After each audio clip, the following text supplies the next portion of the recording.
Hey everyone, welcome to another BRAP Basement Radio K podcast. It is Wednesday and we are live. So welcome everyone to the show. Great to see everyone in the live chat. Thank you so much. Really appreciate the support as always. Do me a favor, smash the like button. And I'm going to drop a link here in the live chat. If you could do me a quick favor and either retweet the link or post a link onto your favorite social media platform. I'd really appreciate it. I said tweet, but what is it called now? Like, is it X? Do we X now? Like, I'm kind of confused. The whole Elon Musk changing the name from Twitter to X like is odd to me because tweeting became a noun, part of the English language. Do we say X? I'm Xing? Maybe. But, despite, some of the complaints about Elon Musk's handling of Twitter, and now apparently that they're going to be collecting IDs, identifications. Actually, let me pull that up here because as I'm discussing Twitter, that actually came up. Wait a sec here. Oh, that's not it. What am I looking for here? Here we go.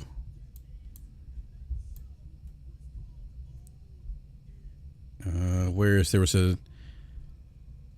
was a tweet. Oh shoot, I need to find it.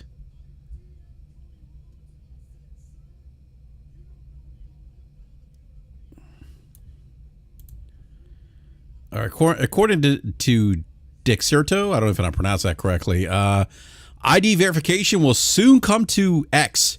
Verify your account by providing government-issued ID. This usually takes about 5 minutes. What you will need: prepare a government-issued ID. Check if your device's camera is uncovered and working. Be prepared to take a selfie and photos of your ID. So it sounds like ID verification will be optional and only for premium accounts. It will not be required to use X. But still, I think that's kind of interesting that that's an optional requirement now. But yeah, I did say tweet again, RPG. I did say tweet. I meant X'd. I meant to say Xing or X'd or whatever it is. Anyhow, so that was kind of interesting. So I think the panel should be shuffling in here shortly. We were going to have Agent Deli on, but unfortunately, Agent Deli could not make it. He got off work late, but big shout out to Agent Deli. Need to have you back on again soon, Deli.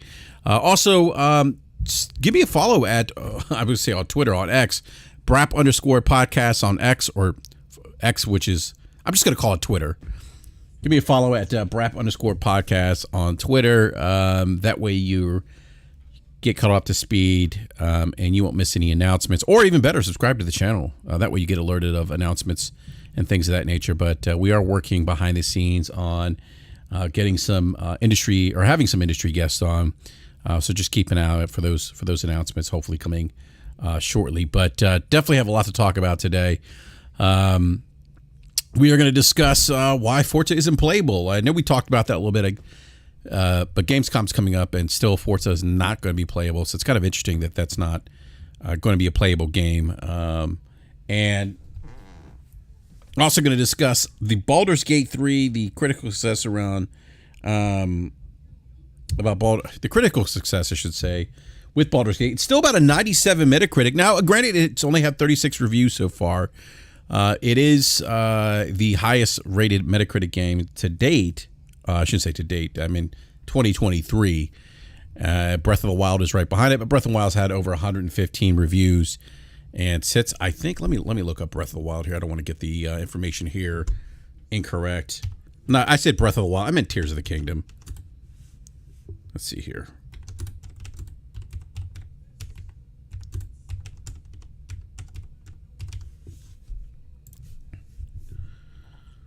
All right, 145 reviews for The Legend of Zelda Tears of the Kingdom. It's at a 96 Metacritic right now. And Baldur's Gate is at a 97 Metacritic. And granted, this is actually based on now 43 critic reviews. It's a 97 right now. But that's for Metacritic. That's for the PC. The game will release on PlayStation 5 next month, but on PC again, it's at a 97 Metacritic. So it's still hanging at 97. I think it had about 14 or 15 or so reviews last week. Now it's up to 43. So it's gonna be interesting. We'll talk about that. See how this game maybe tracks as we start getting more reviews in. But Zelda is very impressive. I mean, 135 reviews and 96 Metacritic. So, but we're also going to talk about Starfield going on. We also got some new Starfield news. There was a developer Q&A, so we'll talk about that, and then we're going to talk about. Look, I don't know if anyone in the live chat's been keeping up with the drama surrounding Linus Tech tips, but look, I really don't listen to Linus Tech tips much. Just Wait wants to know, when is Baldur's Gate coming to Xbox? That's a great question. We do know that Baldur's Gate 3 is actually coming to Mac before it is coming to Xbox.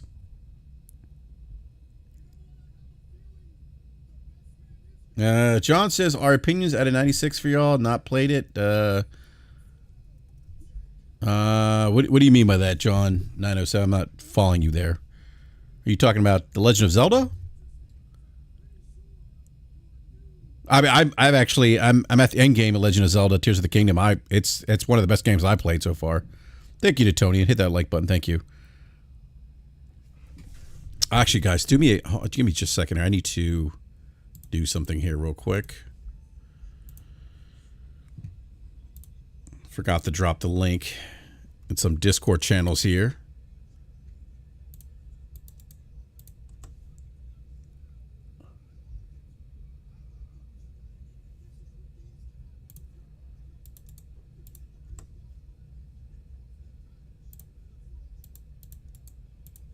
All right, give me a second here.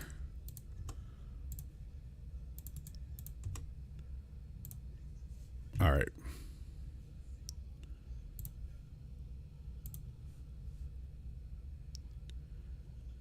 Oh, so John, you want to know if I would consider a 96? Yeah, I definitely would.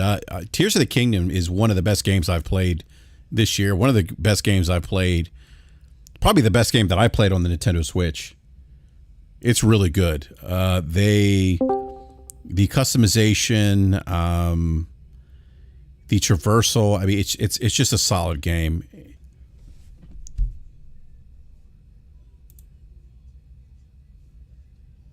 I think it's a solid game. What's going on, Logic?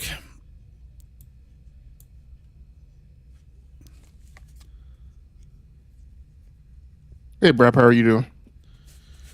Doing well. Just I was just discussing a little bit, discussing Tears of the Kingdom. That's weird because you haven't been playing that. Yeah, well, we were discussing the Metacritic for Baldur's Gate, which we'll talk about Baldur's Gate here in a little bit. So, so where was I? I lost my train of thought here. Oh, yeah, I was discussing the thing with Linus Tech Tips. I know I don't know if you've been paying attention to that, but that's kind of interesting. Some allegations have come out. We'll talk about that here in a little bit as well. So, Logic, as you know, I got a new phone. I got the Samsung Galaxy S23 Ultra, and I made a switch. I left Magenta and I went to America's Network. And I have to say, I'm actually pretty happy with America's Network.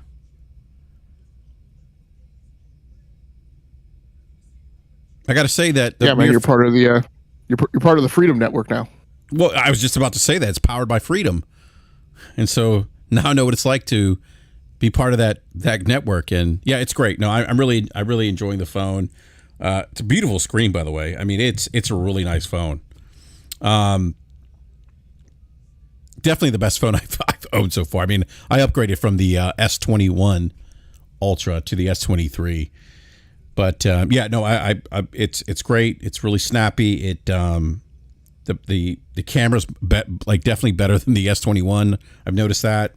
Yeah, great phone so far. I really like it. I'm happy, and I'm happy. Look, I got a great deal too.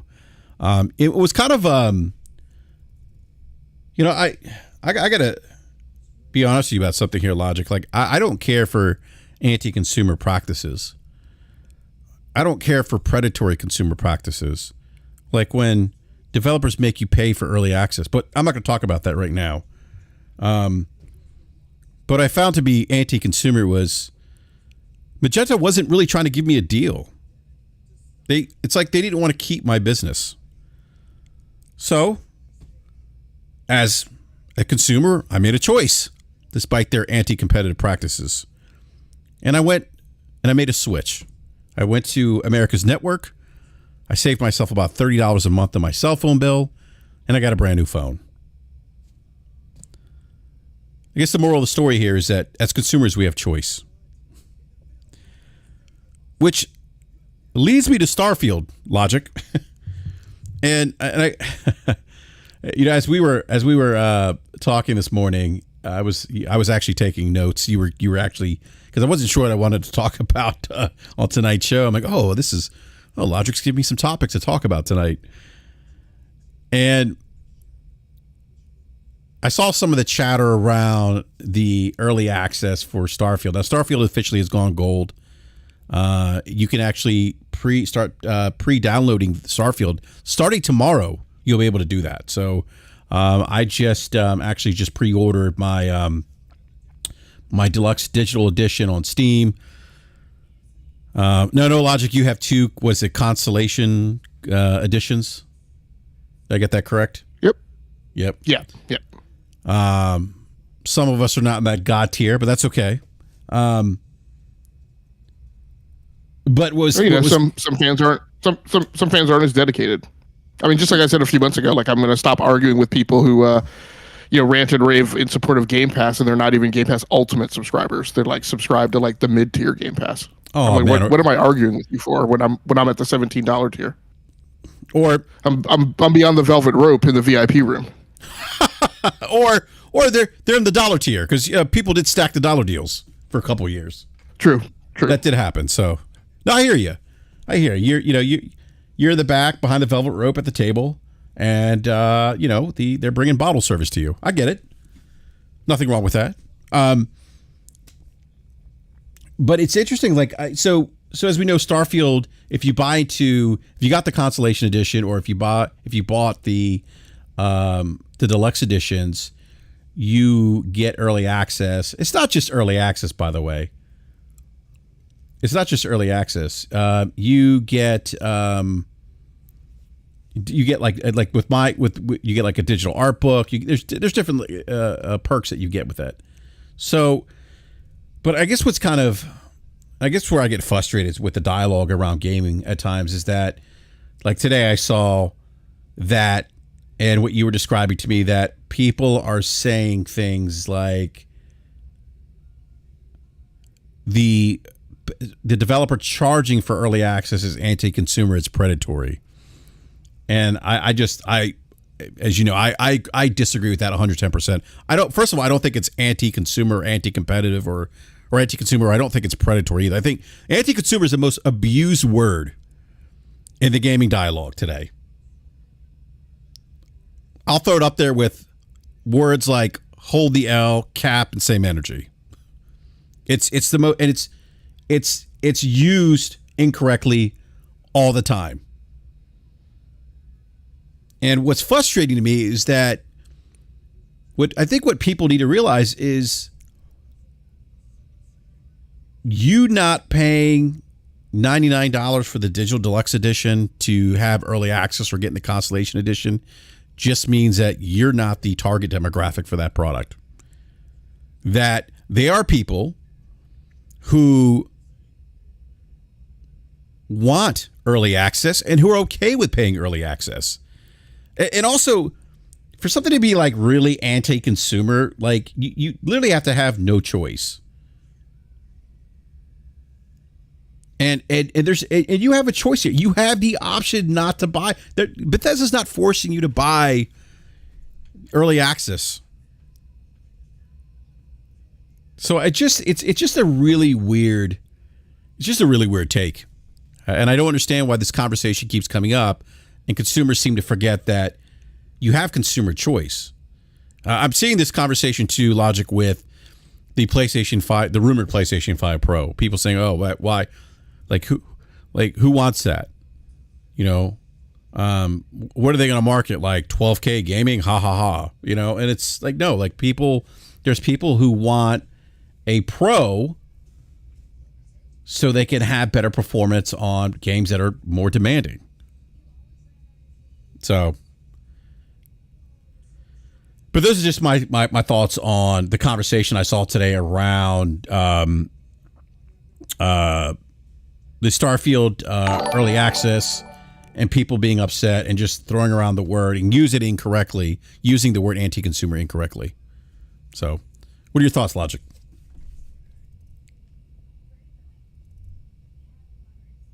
Pretty much along the same lines as yours. Like, I mean, what we talked about earlier today was, people, and I get it. Being in software, we constantly deal with customers who have, not made a transition to a fully digital way of thinking, right? And evaluating things kind of in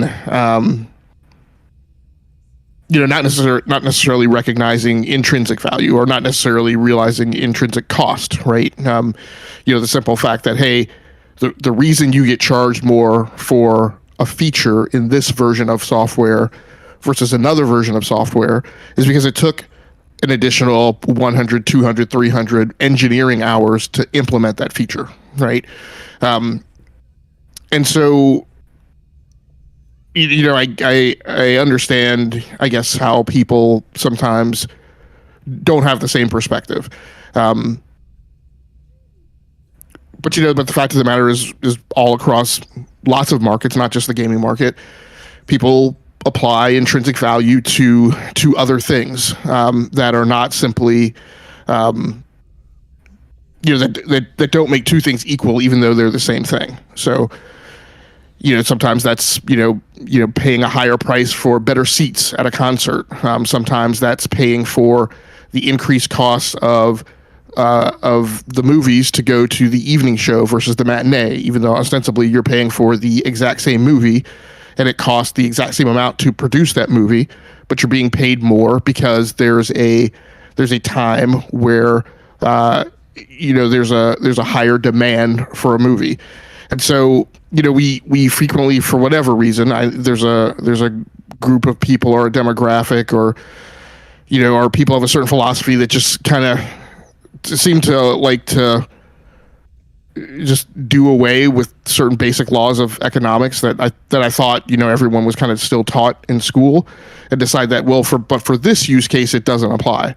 Well, no, it's actually not true. And we've talked on this show how the difference in price sensitivity, how people just need to understand that when prices go up for a thing, that means that people who are at a certain level of income will react to that because that makes a difference to them. But people at higher levels of income aren't impacted and just kind of shrug their shoulders and move on because the opportunity cost of having to pay that additional $10 or additional money or whatever doesn't really matter to them. So, yeah. Yeah, I mean, like, again, I don't... Look, I don't... again, I think there's a failure to understand that there's just an adjustable market that these people aren't a part of. And I think the part of the issue, too, is that some gamers seem to think that every product in gaming is for them. And it's just not. Not everything revolves around them or what they're willing to buy. I think that's part of the issue. And again, I go back to... Yeah, Yeah, go ahead. No, I mean, we constantly talk about on the show how, there are different consumers across the market, and often, a thing that the gaming community kind of gets wrong is they view a thing through their singular eyes, and then they insist that that's the right perspective. And I'm like, well, no, but you're not the market. And Starfield is a really good choice, a really good example, because, we were talking earlier today about my example of building a PC. Like I often pay a higher price to get quicker access to parts to get shipped to me on time, because when I'm going to go do a build, I have a very limited time to get it done, right? And so if I need to pay more, to go get something, say from Best Buy, maybe, I'm on a time crunch and I can't wait for the thing to be shipped from Amazon. Sometimes I pay that extra cost. And Starfield comes out over Labor Day weekend if it's for early access. And so, again, kind of like paying higher prices for movies, right, during the evening showtime. People getting access to that game, me getting access to that game over Labor Day weekend when I have time to play it before the flood of everyone else, right, is a thing that was of value to me. So, I rationalized it and justified it in my head that I was going to pay that extra money, and that doesn't work for everyone else. And so they can buy the game and get access to it at another time. But what's, like you said, like what's weird to me is this shaking my fist at the ivory tower that somehow they've done something wrong. And the use of the term predatory pricing, I'm like, what pricing isn't predatory? Like every selection of pricing for every product is literally specifically calculated and designed to incentivize you to A, buy the product, and B, for the company to make money. Exactly. I was just about to say that. That's spot on. It's incentive. It's created that at a point where some consumers will be okay to buy it, and like you said, it's in place to make companies money, and companies love to make money. So I'm sorry. Go ahead, man. No, that was it. And then there was a lot of the dialogue today that it was about like, well, it's preying on FOMO, and I'm like, I'm sorry, like it's not the company's job to implement practices and to follow a path that take into account your inability to self-regulate. Right, your admission that there's FOMO and that incentivizes you and drives you to make purchases, that is something that the company takes into account, and that's why they price it. Because you can call it FOMO, and the application of that label is an effort to be dismissive about it. But what you need to understand is where there is FOMO or anything, similar to it, when it is at such a high level that it incentivizes somebody to see that as desirable and warranted to pay for, then that's just simply how we evaluate products. Particularly, that's how we evaluate products in the digital world. Where access and tiers are, digital intangible representations of the same things that we have always had, with hardware. Like certain cars come out and, people are able to order them. Certain cars are only available by order, and sometimes you have to put a down payment on it, right, to get that order placed. Sometimes you have to pay full price. Again, that's tiers and access and other types of machinations that we put in front of things to gate people's access to things because we think people will pay for them. Yeah, and it's every time we have this conversation, and what gamers view as anti-consumer and what they view as predatory, and I'm thinking, are they speaking out against speed passes at amusement parks? Are they speaking out against services or things that allow people to get ahead of the line? Like you talked about being behind the velvet rope. I mean, there is such a thing as paying for access to entry and getting bottle service. I mean, those are things. I mean, Amazon Prime is another example of that. I think you may have mentioned that earlier. Where you pay. Yeah, you pay for the price to get things shipped to you faster because that creates different options for you. For things that, even like basic staples and goods, if I don't have to be bothered, like, look, I'm not saying everybody's life is mine, and that's kind of the exact point, is that we visit all these judgment labels, right, on, other consumers and companies' behaviors, and I'm like, okay, but you're not taking into account the way others people's lives are and the reason they may value something, right? I spent, on the days that I commute to the office 3 out of 5 days of the week, I spend 3 to 4 hours on the road, right? And so, look, being bothered to go to the grocery store is an impact to me, right? If I have to do that on my way back home after I've worked a full workday. And so, other options that I look at, Instacart, right? But if it's for a staple that is available via Amazon, that may be something that I just buy from Amazon, right? Because I don't need it right now. Why? Because I can pull up my phone and order it in like all of 10 seconds. I don't have to go out of my way. And there are a lot of people who are going to say, oh, well, you could take 15 minutes, blah, blah, blah. I like, and again, I would contend, you think about things differently depending on what the makeup of your life is, right? That's 15 minutes I don't spend with my wife or with my kids, right? That's a good point. Yeah. So those are choices that I make, and I'm not saying everybody needs to make them, but what I'm saying is if there's a demographic like me that sees something of value like that, and that creates an addressable market, and the company's job is to make money by selling things to addressable markets, then you should be able to follow that logic to its conclusion and understand that that's why. Right, there are products like that are available. Yeah, and again, I mean, this isn't anything that you're forced to do, and that goes back to having consumer choice, which is why I said the anti-consumer, predatory stuff was just way out of place here. It just, yeah. Like I do. I do see, some of the things that I've seen in the chat, goes along with some of the things that I've seen online, which is. I will say it does enter into conversation kind of a muddled messaging around day and date on Game Pass, and how the use in application of the label, what is the launch date, and companies will pick and choose what that date is. For what reason? Quite honestly, I don't know, but many is the time that a company will say it launches on September 1st. Right, because that's the early access day, or they will say it launches on September 6th because that's the regular day, and they go back and forth on that. I mean, and that to me is a matter of, well, one, I'll put that in the bucket of Xbox's dorked up messaging, which to me has been going on for the better part of a year and a half to 3 years.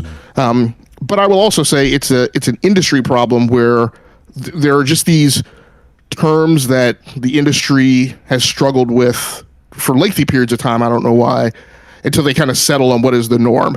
And we actually saw this like as early as, the emergence of the term DLC, right? When before that, when things weren't digital, and we used to get what were called expansion packs, Now also we have these games that are called expandables, right? Because we don't want to label them as DLC, but we've left behind the term expansion pack. Mm-hmm. So for whatever reason, the industry struggles with those, and I think this is a thing that's particular to Microsoft to struggle with, because they have sold Game Pass on this notion of day and date. Okay, Microsoft, well, which day and date is it, right? When you're charging extra costs for early access, from a business aspect, again, I also understand it, because when you've now incentivized a demographic of people who kind of shrug their shoulders and just say, I'm only playing that in Game Pass, I'm just waiting for Game Pass, which, a lot of consumption for Starfield is going to come from Game Pass. That may, in some cases, be the only way that you're going to sell the game, right? Is by virtue of the fact that people are going to want it in early access. Yeah. That also begs the question, could Microsoft at some point, and I think if I was running, if BRAP was running Game Pass, I would do this. There's that rumor going around about, and I think we discussed this last week, that there could be different tiers of Game Pass, and there's a rumor out there. Again, this is a rumor that the Activision content or all the content associated to ABK may be paywalled behind a different tier of Game Pass, one that would be more expensive. If I'm Microsoft, I would introduce another tier where we could potentially get, games early access like that. Look what we're seeing with Starfield. I mean,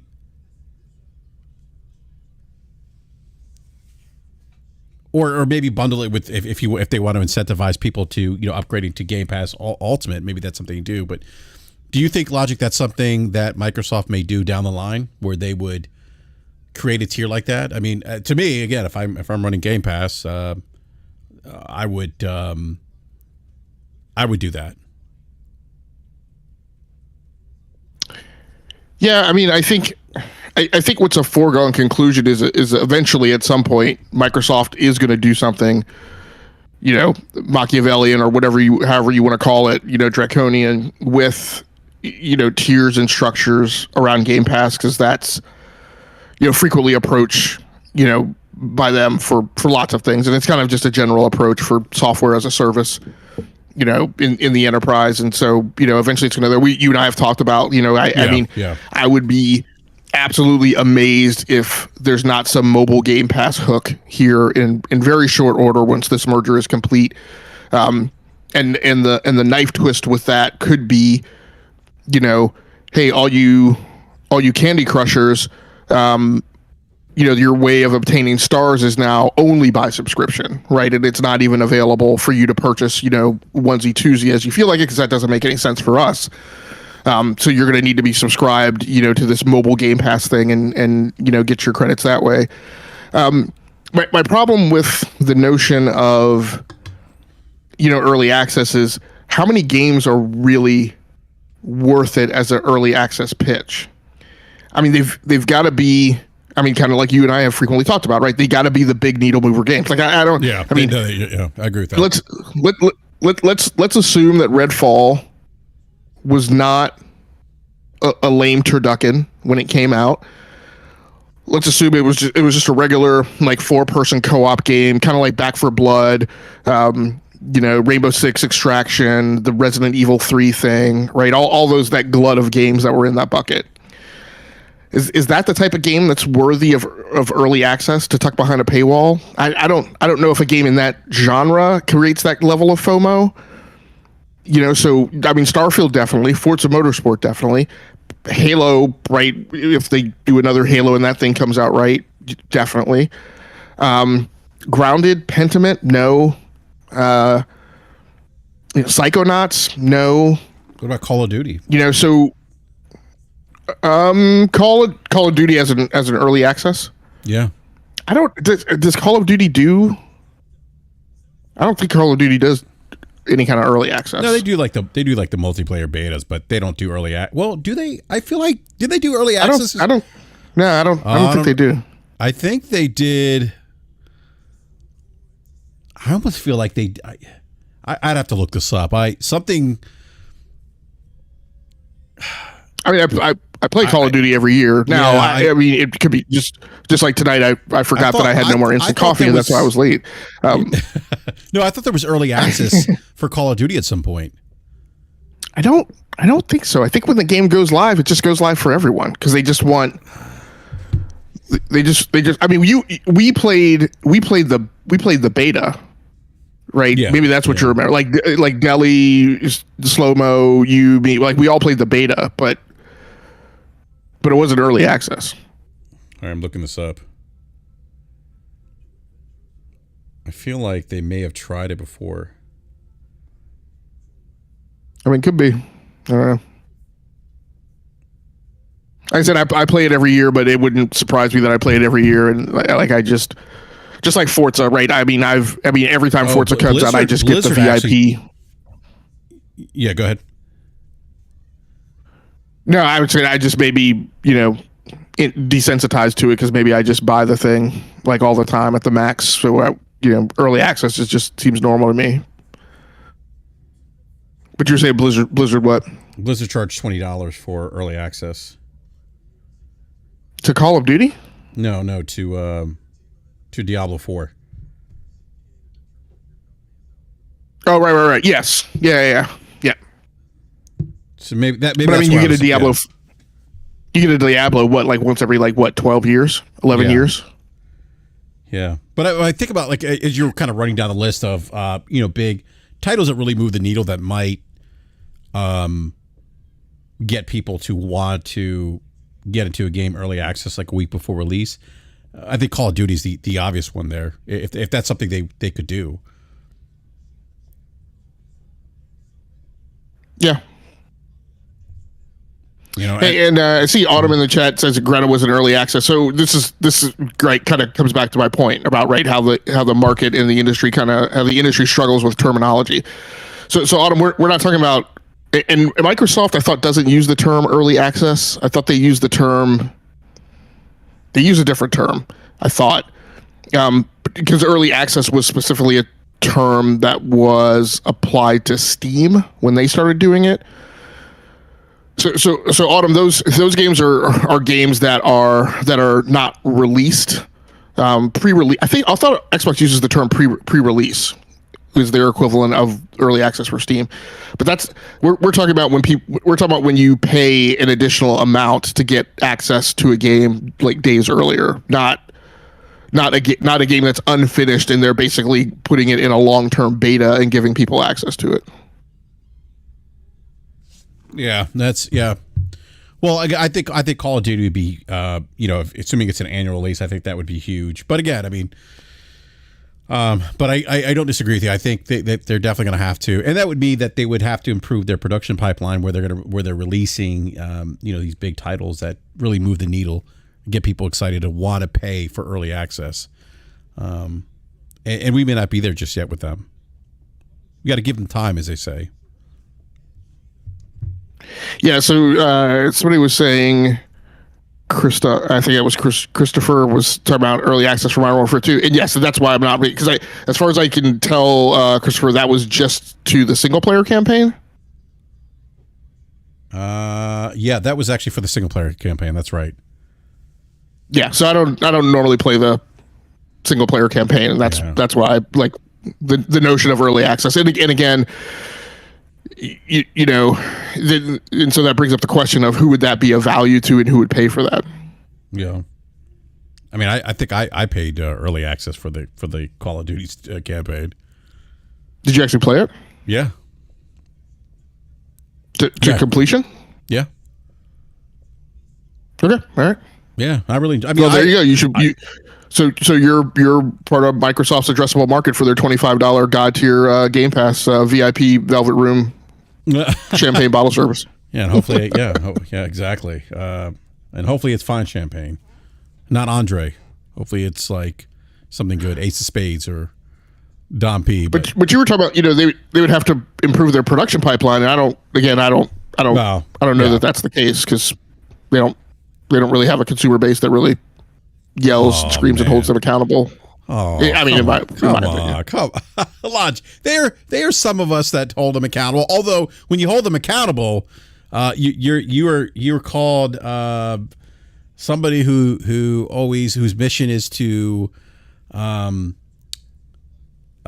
down to people who like Xbox or something. That's at least what I was told. Yeah, you're concerned trolling. Yeah, I'm concerned trolling. Yeah, it's fake outrage. It's like no, it's like yeah. Yeah, RPG 88 says rooftop Game Pass tier. That's a thing, by the way. Access to the rooftop. That's a thing. All right. So, speaking of Forza, so I know we discussed a couple weeks ago, but I think this is starting to gain some traction now because a couple podcasts, even Destin Legary, and even though we talked about it a few weeks ago, the Forza Motorsport, new Forza Motorsport not being playable at Gamescom. This is starting to pick up some steam a little bit for some other content creators. I think it was, oh my gosh, what podcast? It wasn't Unlocked. I mean, on Podcast Unlocked, I mentioned. Was it Unlocked? Yeah. Okay. On Podcast Unlocked, Destin Legary was, kind of tilting his head to the side and saying that, it also seems strange to him that Forza Motorsport is not hands-on at Gamescom. Yeah, and I was kind of thinking about like if Destin is saying that, Yeah. I mean, but I'm just waiting for people to say, now Destin's not credible because even I've said numerous times on the show, even when Phil Spencer himself corroborates something that I've been saying for months in advance, people still make excuses for the Pharaoh because he can never be seen as being imperfect, in the in the country's eyes. So you just call Phil Spencer the Pharaoh? I did. That's pretty funny. Yeah, no, but it just, again, I was thinking about it as you were talking about podcast. I can never say that, podcast unlocked. And I've seen some chatter on social media too about Forza Motorsport being absent and having no playable demo. I wanted to ask you this question, Logic, because you follow Forza much closer than I do. My days of playing Forza Motorsport are long over. I mean, I played the first Forza on the original Xbox when that first came out, and I played Forza 2, but then after that I just fell off. It just wasn't for me anymore. Is this, considering how close we are getting how close we are getting to its launch date, is it kind of weird is it odd that there isn't going to be a playable demo, or that there isn't a playable demo just yet? I mean, to me it is, because I'm going off past history, and I see the normal response. I see the normal response that we get. Viper XT. I don't know who was the other one. Delusion of Grandeur. Is any first-party Sony game playable at Gamescom? And it's more fake concern. Are you concerned that Spider-Man 2 isn't there or doesn't have a demo? I don't know what the track history of, there's only been one game to compare for Spider-Man in the past. And I honestly don't know off the top of my head what was the history or track record of Spider-Man at Gamescom the year it came out. But I have, 12, 13 versions of Forza Motorsport of history to go back over. I'm sorry. Hold on real quick. You want to get that super chat? Yeah. So, no, I'm not. I'm sorry. I'm not ignoring your super chat. I was going to get to it here shortly, but Donnell Brown, the $2 super chat, says BRAP is capped again.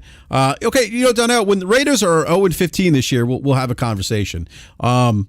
And then Donald Brown with the $2 super chat again says, skip over my first super chat. So, no, Donnell, I wasn't. I did see it. Thank you. I appreciate it. I was going to get it to you in a second. But real quick, I just want to address something in a live chat here. I really get tired of the whataboutisms. Like, can we stop that, please? Like, let's stick on top. Like, this whole, it's more fake concern. Are you concerned it's Spider-Man? Like, can we stop with that, please? Like, that really is a pet peeve of mine. Like, the whataboutisms. Like we're not even stop. Like, the conversation is based around how Forza because again, Logic has more insight to this than I do because he's been following Forza for quite some time, understands and remembers their release cadence of information and demos, and so no, it's not concerned because it's Xbox, Viper. It's actually we're having a conversation based on how Forza has behaved or how they have shown us, or when they have shown us playable demos of Forza in the past, and we're comparing that behavior from the past to present day. Yeah, and Viper XC, I guess this is another thing that I personally get frustrated or just tired of. Unless you've listened to literally every conversation that I've had about Forza over the last 15, 20 years, then by the way, I'm sorry, real quick. I'm sorry, I didn't interrupt. Real quick, Viper, you're saying it's only concern, like usual, because it's Xbox. Real quick, I don't know if you listened to the show a couple weeks ago. We actually said we weren't concerned about Starfield not having a playable demo at Gamescom. While we thought it was odd, considering it's releasing soon in 2 weeks, we weren't voicing any concern. But based on previous behavior of Forza, that's what we're discussing here. I'm sorry, Logic. Go ahead. I just want to mention that because he made no, that's right. And the barometer. And the barometer comparison is if you want to ask me how I feel about Gran Turismo, or about whether or not I'm concerned about Gran Turismo, or if we're doing this kind of juvenile thing that goes around the gaming community, did you keep the same energy? Yeah, I do in general, because I generally never have any confidence about Gran Turismo, right? That thing is always a shit show from the time it's announced until it actually arrives, and everything in between. If you've actually listened to anything frequently that I've said or talked about, I constantly make the joke about the head of Polyphony must have, some Sony executive's kid trapped in the basement, because it seems like for whatever reason Polyphony gets to do whatever the hell it is that they want to do with regards to release dates. I've often brought up the knucklehead release and launch of Gran Turismo, I think 6 it was, that came out for the PlayStation 3 literally days after the PlayStation 4 launched. Like that made absolutely no sense. That made no sense. Like when they released Gran Turismo 6 on the PlayStation 3, I'm like, why isn't this a launch title for PlayStation 4? Right. Like, so if your feelings are hurt because I'm saying I'm looking back at the history of the launches of Forza Motorsport and it's weird, and I've commented over the last 3 years about the whole release cadence around this game, and Turn 10 has been off and it hasn't been addressed, then I apologize that your feelings are hurt. But the typical strategy of going to gaslighting and saying that it's a console war thing isn't going to work. So, I mean, you can continue having that conversation in chat all you want to. And Autumn, you're mentioning that you're part of some group that people don't care or doesn't see this as an issue. Roger that. I mean, I'm glad, so you don't have any worry on your mind. But the point of my perspective of it was that, kind of BRAP, like you were talking about, the game has been playable and demonstrable on stage at shows, in times in the past before the 8-week window prior to launch. So this seems strange to me, right? And yet another kind of breadcrumb in a trail of where the release cadence has been off from Turn 10 about this game since 2020. And then even as we're getting the word that it's not a playable demo on the show floor at Gamescom, we also get concurrently drips and drabs of features that aren't going to be there. So, and I wrote a thread on Twitter where, again, as I always do, I break these things down by, the 3 components, right? Are they an impact to the business? Are they an impact to what I perceive as the addressable market of gamers? Are they personal impacts to me? Split screen doesn't impact me personally, but I do believe that there's part of the addressable market that is impacted by split screen. I don't think it'll make any difference to those people before the release of Forza. It'll be a thing where people who are subscribed to Game Pass download the game, kids, parents who want to play with kids who are trying to play with other kids, will at some point realize that it doesn't have split screen, and it won't have any immediate impact when you're looking at formulative customer bases. And what I mean by that is strategies that Google, Apple, Microsoft utilize to get to consumers at a young age, and that those consumers then carry with them their memories of using those products, and that influences where they go with products later in life. I mean, there's a reason why Google tries to get its products in the classroom, right? Because it wants to get hooks into students who go on to become consumers of Google services. There's a reason why Microsoft still spends money to get products into the classroom, because they want kids to grow up and become users of Microsoft services and products. And so the impact of split screen will just be a matter of, does it stick in somebody's craw as they go on and eventually start making decisions on spending their own money on the market, and the memories of games and services that they had, and whether or not they were satisfied with them or not, like it is for all of us who carry those memories with us when we start making decisions and spending money. Spectator mode, not being there, I don't think that makes any difference to any significant addressable market. Doesn't make any difference to me personally. I don't think it impacts the business. I think there's a very skinny rail of, interesting that Autumn mentioned, esports people, for some big streamers, that there may be one of people who want to be in spectator mode, with people that they watch online. But other than that, I don't think that's a big deal. The thing about filling out AI in online races, and to me, this all depends on how it works. I will admit, I've just gone away. I used to play a ton of online multiplayer in Forza. I don't anymore. But when I did, the way that it would work is that you would have races, and if your lobby was only 4 or 6 people and you wanted 8 people in the race, that you would be able to fill out the rest of the race with AI cars. And so, and of course, we don't have lobbies anymore, really. So whether or not that has an impact to how quickly people are able to matchmake or get races started and things like that. If it does have that impact, then that to me would seem to be an issue for people who play multiplayer online. But there's always going to be a group of people who have this perspective of things that should have been available at launch. I'm not one of those people, but there are people like that on the market. Whether or not those types of things being missing or being there, not being there, just like was the case with Halo Infinite, then that would be what would determine how much of an impact these things being missing have. Yeah, I want to get this super chat real quick. Meek Gamer, the $2 super chat. Thank you there, Meek says, do you think they announced going gold because of X? I'm assuming because of Twitter. I saw some people saying that because of asking the question and tweeting developer that they somehow pushed or drove this outcome that with Bethesda announcing that Starfield had gone gold. I don't think that's the case, Meek. I think that's more coincidence than anything else, in my opinion. So, but by the way, I see Autumn's comments earlier. We're not, the thing Autumn too is, it's interesting. Like, and I'm not saying maybe you're doing this or not doing it, but I think people are jumping to the conclusion that we're saying that this game is going to be bad or somehow there's some development. No, we're just saying we're speaking to the cadence, historical cadence of how they've released information and when demos have been playable at events, and so we're speaking from a historical context. We're not saying I don't think you are either, Logic, that this game's somehow doomed or in trouble.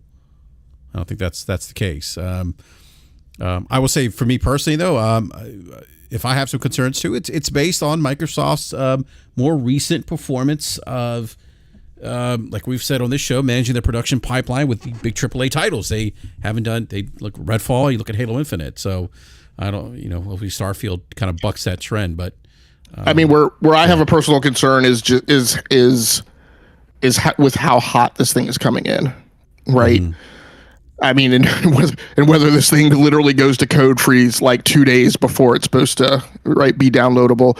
What concerns me with Forza Motorsport, and what I mean by that is, what Microsoft has shown a penchant for, and I'm not saying it's necessarily wrong, and I have to readily admit, as a person who heads software, I can't say that this isn't a strategic path that I myself have chosen, right, depending on the project. I just worry that the game will launch with, and I'm not even talking about, missing features. I'm talking about broken functionality.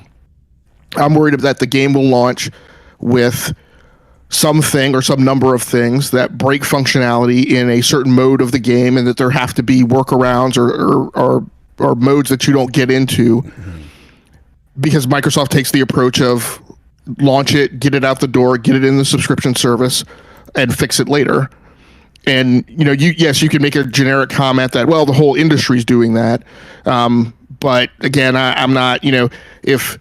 If Jedi Survivor had launched and needed, it was broken somehow or needed to be fixed, I wouldn't be as concerned about that, me personally.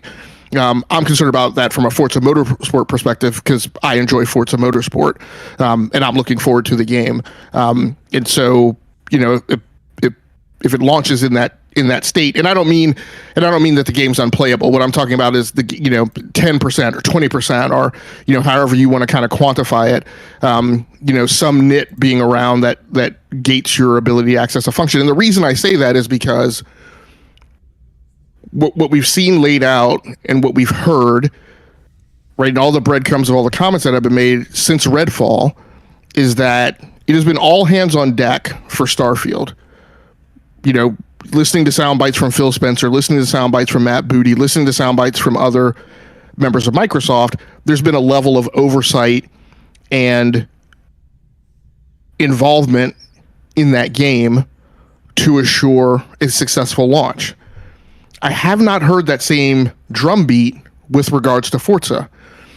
And so one of my concerns is that, it seemed to me to be all eyes were on the acquisition and the hell with Redfall. And since Redfall, it now seems like all eyes are on Starfield and the hell with Forza.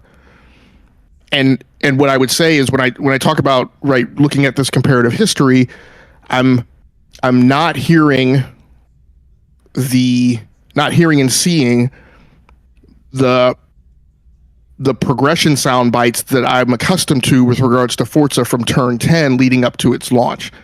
And the same thing was alluded to on the Unlock podcast. So if you disbelieve me and, whatever, right, you can go listen to another podcast that's, firmly ensconced in the Xbox fan base and kind of hear the same things from them.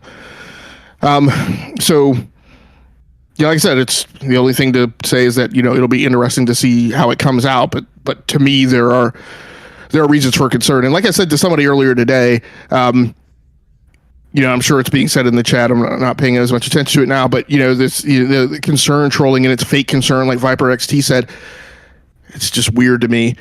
The thing that I don't get is that these are not the things that I would be saying if Xbox had a solid batting average for the last 3 years, but they don't, right?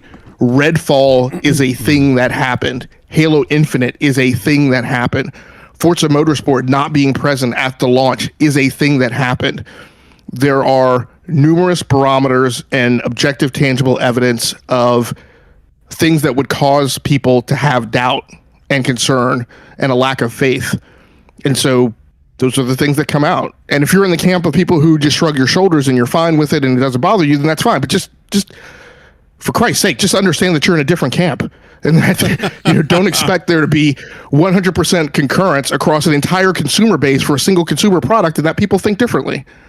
But that's the thing. Like Viper doesn't understand that two states of being exist and that people think differently. And he's saying fake concern. Turn 10 has never released a bad game. Yeah, I don't disagree that they never released a bad game. Well, hold on. Let's walk that back a little bit. Yeah. And again, this is my point. Never released a bad game. Okay, I agree with that.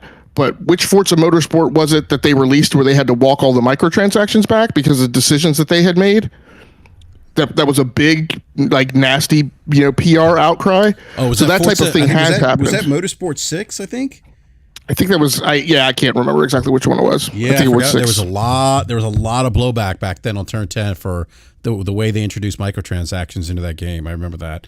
So again, like I articulated, I'm not saying that the game is going to come out broken, but my point is that there's a super huge focus on Starfield, not as much focus on Turn 10.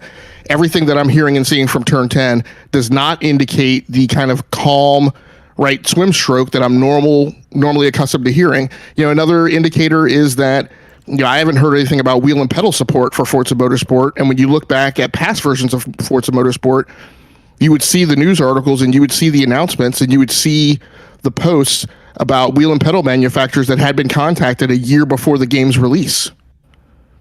Right? But I haven't seen those indications with Forza Motorsport. And again, I'm a person who plays Forza Motorsport with wheel and pedals. So, you know. Well, again, I mean, I don't think anyone's saying that this game is going to release it. We're not definitively saying this game's in trouble or it's bad. We're just voicing concerns based on some historical context and how Turn 10 has behaved. Kind of the focus that we're seeing on from Xbox leadership or the community or I guess the way they're marketing this game as opposed to I think, like you said, Starfield. But I will say, just a couple of so yeah, go ahead. So Corey Master says Turn 10 the team. So Turn 10 is the team that's been making all the Forza Motorsports, and then Playground does Forza Horizon. Autumn says the same progression beats you're talking about are what they're doing now. Okay, great. So you're talking about in a spectrum of 100% of the content that would formulate the concept that everything is on track. That's a percentage, some subset of it, Autumn. That's not the entirety of the things that I've talked about. I just talked about wheel and pedals. We've just talked about the missing features that have been there in the past. And so there's, I've talked in the past about just the whole entire release cadence of the production pipeline and train of Forza Motorsport that's been off cadence for a very long time.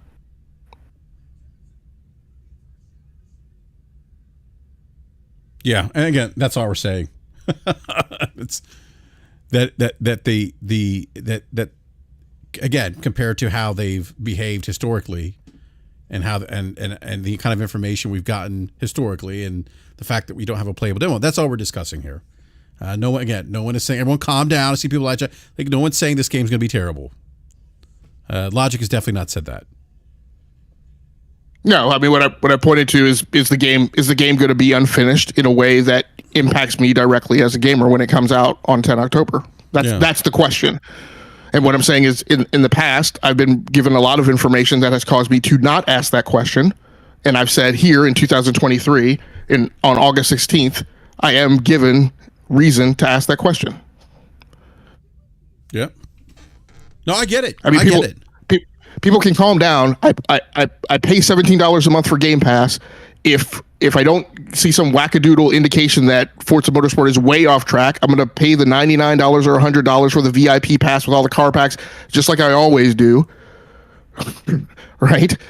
So, like I said, it's just weird to me that nobody can ever voice a concern, or nobody can ever say that they have a problem without people from the Xbox community like flipping out and acting like you're saying that the entire business is going under. Yeah, and I think, by the way, Viper, I think it's super dismissive to say there's no reason for concern. I mean, I think Logic has done a really good job at articulating why he's asking the question. And I think it's disingenuous for you as he's articulated this, and by the way, Logic, I think you've done a really good job at laying out, based on your history with the franchise and their cadence, why you're asking these questions. So I think it's a little bit dismissive for Viper to say there's no reason for concern. Viper XT is a Lord and faithful. He bends the knee, right? Everything's good. There's never a reason for questions or concern.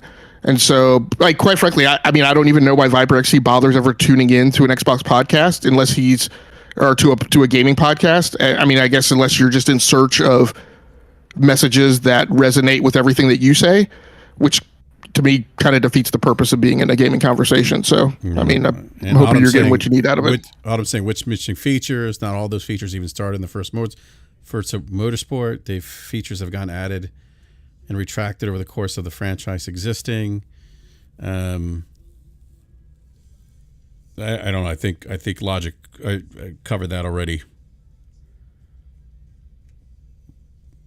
Yeah, I don't. Is that the Max Wainscott comment? I don't understand what he's saying. For two first-party games featuring non-feature complete.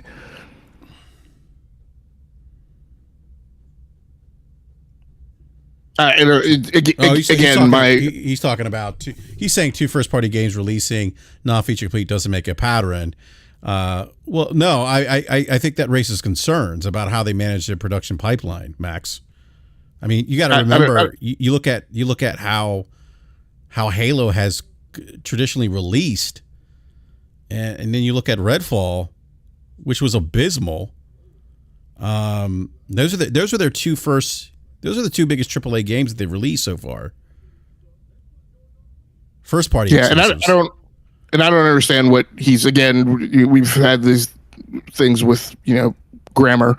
I think I need to understand what you're saying. I'm saying that there's a pattern that are corroborated by the two first-party games releasing non-feature complete. I don't think anything that I've said is based on two games not being feature complete coming out. No, I think what he's saying is I think I brought up the point of that there's maybe some concern based on how they've handled their big first AAA party releases, how those games have released, that there has been issues. So I don't think the concern isn't about Halo Infinite and Forza, and it's not isn't about. I mean, first of all, again, I don't know what two first party games you're talking about. The one that got released, not feature complete, is Halo Infinite, and like I said, my problem isn't about Halo Infinite not being feature complete. My personal problem is with Halo Infinite not having effectively turned the corner to games as a service and keeping me engaged over the period of time. Right, launching a season and not designating what the end date of the season is, the kind of meandering around and shuffling of the feet from season 2 to the winter thing to the launch of season 3, periods where the content wasn't satisfactory. And again, these are the things that you have to do if you are going to prop up a game as a service. That's a company that's a choice that a company makes. One of the things we often talk about, or that I often talk about, is when a company chooses a strategy, then there are certain incumbent things that come along with fulfilling that strategy. You take on additional responsibilities, right? That baggage that come along with that. Sometimes it's not. So sometimes it's not. It seems like. Yeah, go ahead. Yeah, I'm sorry. So real quick, Autumn. We actually do have someone on the show who plays Forza. Logic. Like, you want us to bring other people on who play Forza? I mean, Forza. Logic. How long have you been playing Forza for? I mean, I got on board at Forza 3, so I think I played all the Forza Horizons except the first one, and then Forza 3 forward. So, I mean, she's just look. Autumn is somebody who's just in a deep sect community who has a different opinion. So fine, you have a different opinion. I understood. Yeah. And Serve, I don't disagree. The gaming industry having some issues with game releases. I think that's a fair criticism. We have seen that, but the whole gaming industry isn't a platform holder. So I don't.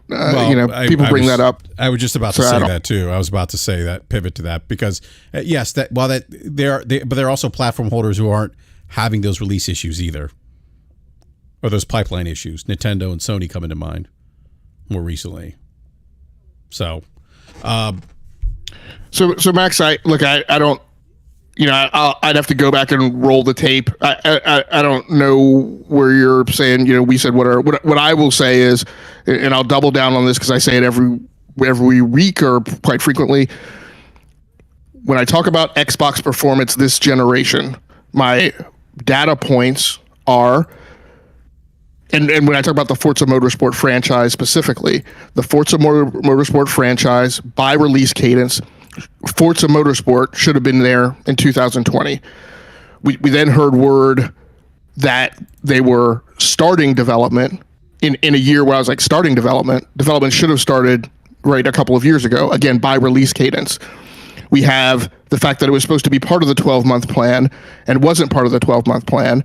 And then what they voiced in January was that release date was TBD. And they just kind of let that roll by, right, in a fade in and fade out on a trailer screen without addressing it directly. And so, like I said, that's my problem. There's been bad marketing, bad messaging. The 12-month plan, which again, Phil Spencer said himself, right, months after I said they hadn't delivered on the 12-month plan, Phil Spencer corroborated that. We haven't delivered on the 12-month plan. When I kept saying the rest of the industry, or significant portions of the industry, yes, they were impacted by the pandemic, but they then figured out how to get their production pipelines back on track. What I got back from fans was, oh, well, you're totally blowing by the fact that there was an impact from COVID. And I said, yes, there was an impact from COVID, but great Scott, Microsoft literally is in the business of making collaboration tools for software development. They were a key component of getting the industry back to where they needed to be when everyone had to go remote. So I'm not giving the company that is a significant supplier of that a pass for being impacted by COVID. Their recovery should have been, in fact, faster than everyone else's. And then last fall, October 2022, Phil Spencer said on a podcast, we can blame it on COVID, but that's an excuse. So my point is that there have been multiple data points, and then Redfall, right? My point is that there have been multiple data points that, in my mind, from my perspective, establish that, in my mind, again, Xbox is underperforming with specific regard to the number and amount of resources that they have available. Capiche. Period. Yeah.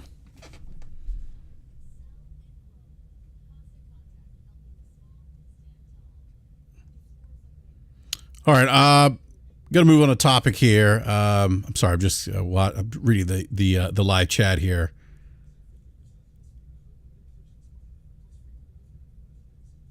All right. So go ahead. Yeah, this is the last. John 97 says those things are the past, bro. At Logic, Starfield in September, and that's. I understand that perspective is out there. Again, that's not my perspective. My perspective is shaped by my own experience in gaming, but also things that I do professionally. One of the things that, I was talking to somebody about it today. One of the things that we generally hold true, right, within software is that you're only as good as your last release.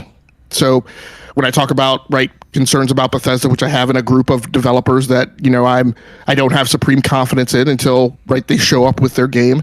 BioWare, Bethesda, Blizzard, now Arcane Studios. they're only as good as their last game. So, I mean, these things that are coming down the pike, yes, Starfield is a couple of weeks away. Hopefully it'll be great, right? And then, like I said to this person today, that'll be one of those developers off the blacklist. But they're not there yet. And I get that people say, hey, these things happen, these transgressions happen in the past, but everything looks good now. That's great. That's just not the way that I look at things. I'm not giving them a pass a month before a game is supposed to come out, 2 weeks before a game is supposed to come out, until the game comes out. And I have it in my hands, and people are able to review it. And we actually see whether or not they have now delivered a tangible product that can actually be reviewed. Until then, everything's a question mark. Yeah. Same thing for motorsport. Yeah. By the way, speaking of Game Pass, Firewatch is actually back on Game Pass. If you haven't played Firewatch, is actually one of my favorite games. I think 2016, 2017. I don't remember when it came out. I think it was like 2016. But it's an adventure game by Campo Santo. It's a great indie game. I really enjoyed it. Great story, narrative, dialogue. Check it out. It's in Game Pass. So,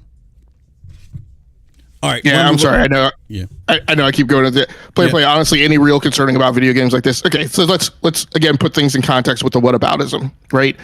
I'm not sitting here holding on to my checkbook, not paying my bills because I'm concerned about Forza Motorsport coming out. I haven't canceled all my doctor's appointments, right? Because I'm concerned. I'm not going to therapy because I'm concerned about Forza Motorsport. So it's a great whataboutism. But my point is, for the hour and a half that we have a conversation about video games, right? There are things within a certain context within that bubble. So, I mean. Yeah, I had the same context when the people were writing doctoral theses today about anti-consumer behavior for charging for early access. I was like, we've got, student loan debt. We have other things going on that, I'm more concerned about than somebody paying charging $5 or $10 for early access, right? I get it. But again, that's why I'm not spending my time talking about that on Twitter, right? But we're here in the crucible of a podcast for an hour to an hour and a half, right? And we're talking about video games in an isolated environment. So there we are. Yeah, that's. I guess are we supposed to show up and not talk about anything because they're firing missiles in the Ukraine? Like I don't get it. Yeah. This is like this is a play. This is a talk show. I'm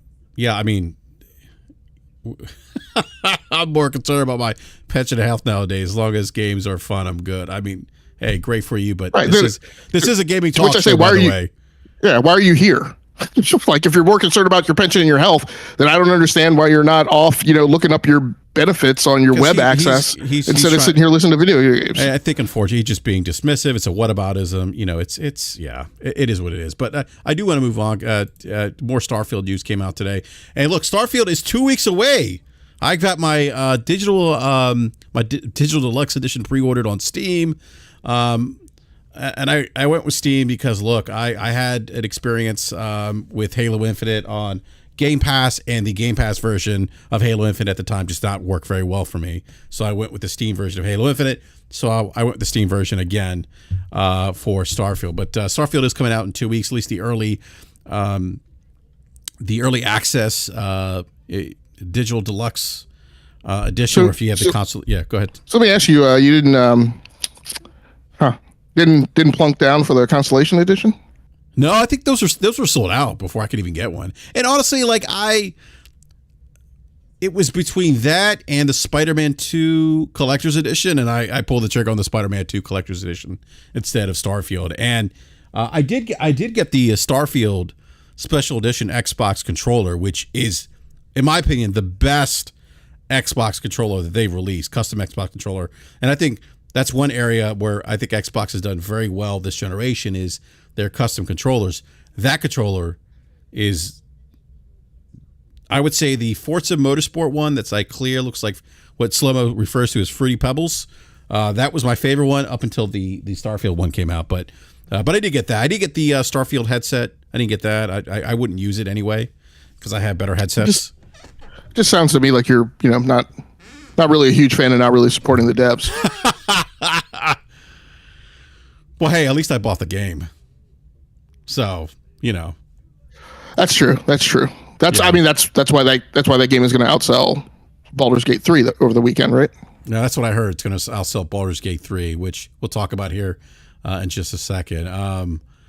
But yeah, some more Starfield news came out of the. Go ahead. Go ahead, man. No, I just want to say, I do have 2 Constellation editions, right? That are, that I'm signed up for. So, I felt it was important to support Bethesda, considering that I think that a lot of people are going to access their game via Game Pass. So I, wanted to make sure that, I was there for Todd Howard, that I did my part to, help the Bethesda QA department that unionized, all those things. If you really want to support, then like I said, you pay in at the highest tier. Yeah. Well, I paid on a higher tier than most people. So there was a Starfield Q&A today, developer Q&A, and we got some additional information about Starfield. So IGN actually put up an article, and actually let me drop the link here for everyone in the live chat. I would encourage everyone to check out this article on the Starfield Q&A. Again, this is one of my most anticipated games. I'm really hoping that this game ends up becoming this epic sci-fi adventure, which I think it could be. But anyhow,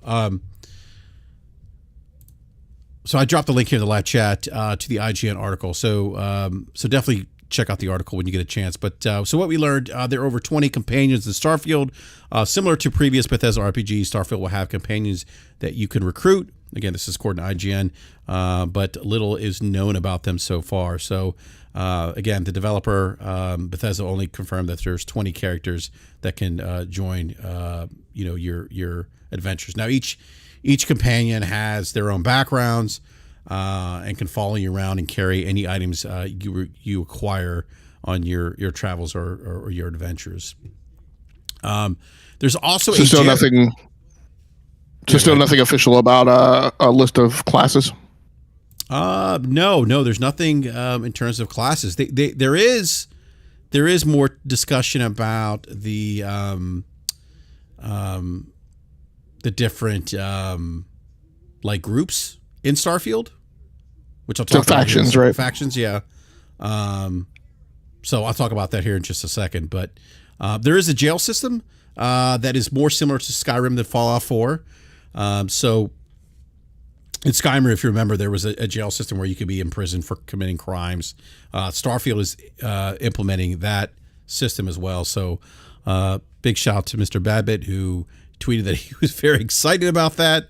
But according to the developer, there are a few options if you get caught committing a crime. You either go to jail, pay a fine when you're apprehended, or you can actually resist arrest and try to evade the law. So that's the jail system in Starfield. And then there's the developer also confirmed that a fully pacifist playthrough isn't totally feasible in this game. So what they were saying is if you prefer to play the game where you can complete an entire playthrough without harming a single NPC, that wouldn't necessarily be an option in Starfield to do that. So have people done that in the other Bethesda game? I've actually, to me, it's actually the first time I've heard somebody trying to play a game that way, or a Bethesda game at least. I've heard. I mean, it's a parallel to kind of speedrunners, where in certain games people will try and get I think what they refer to as a no-kill completion. Yeah.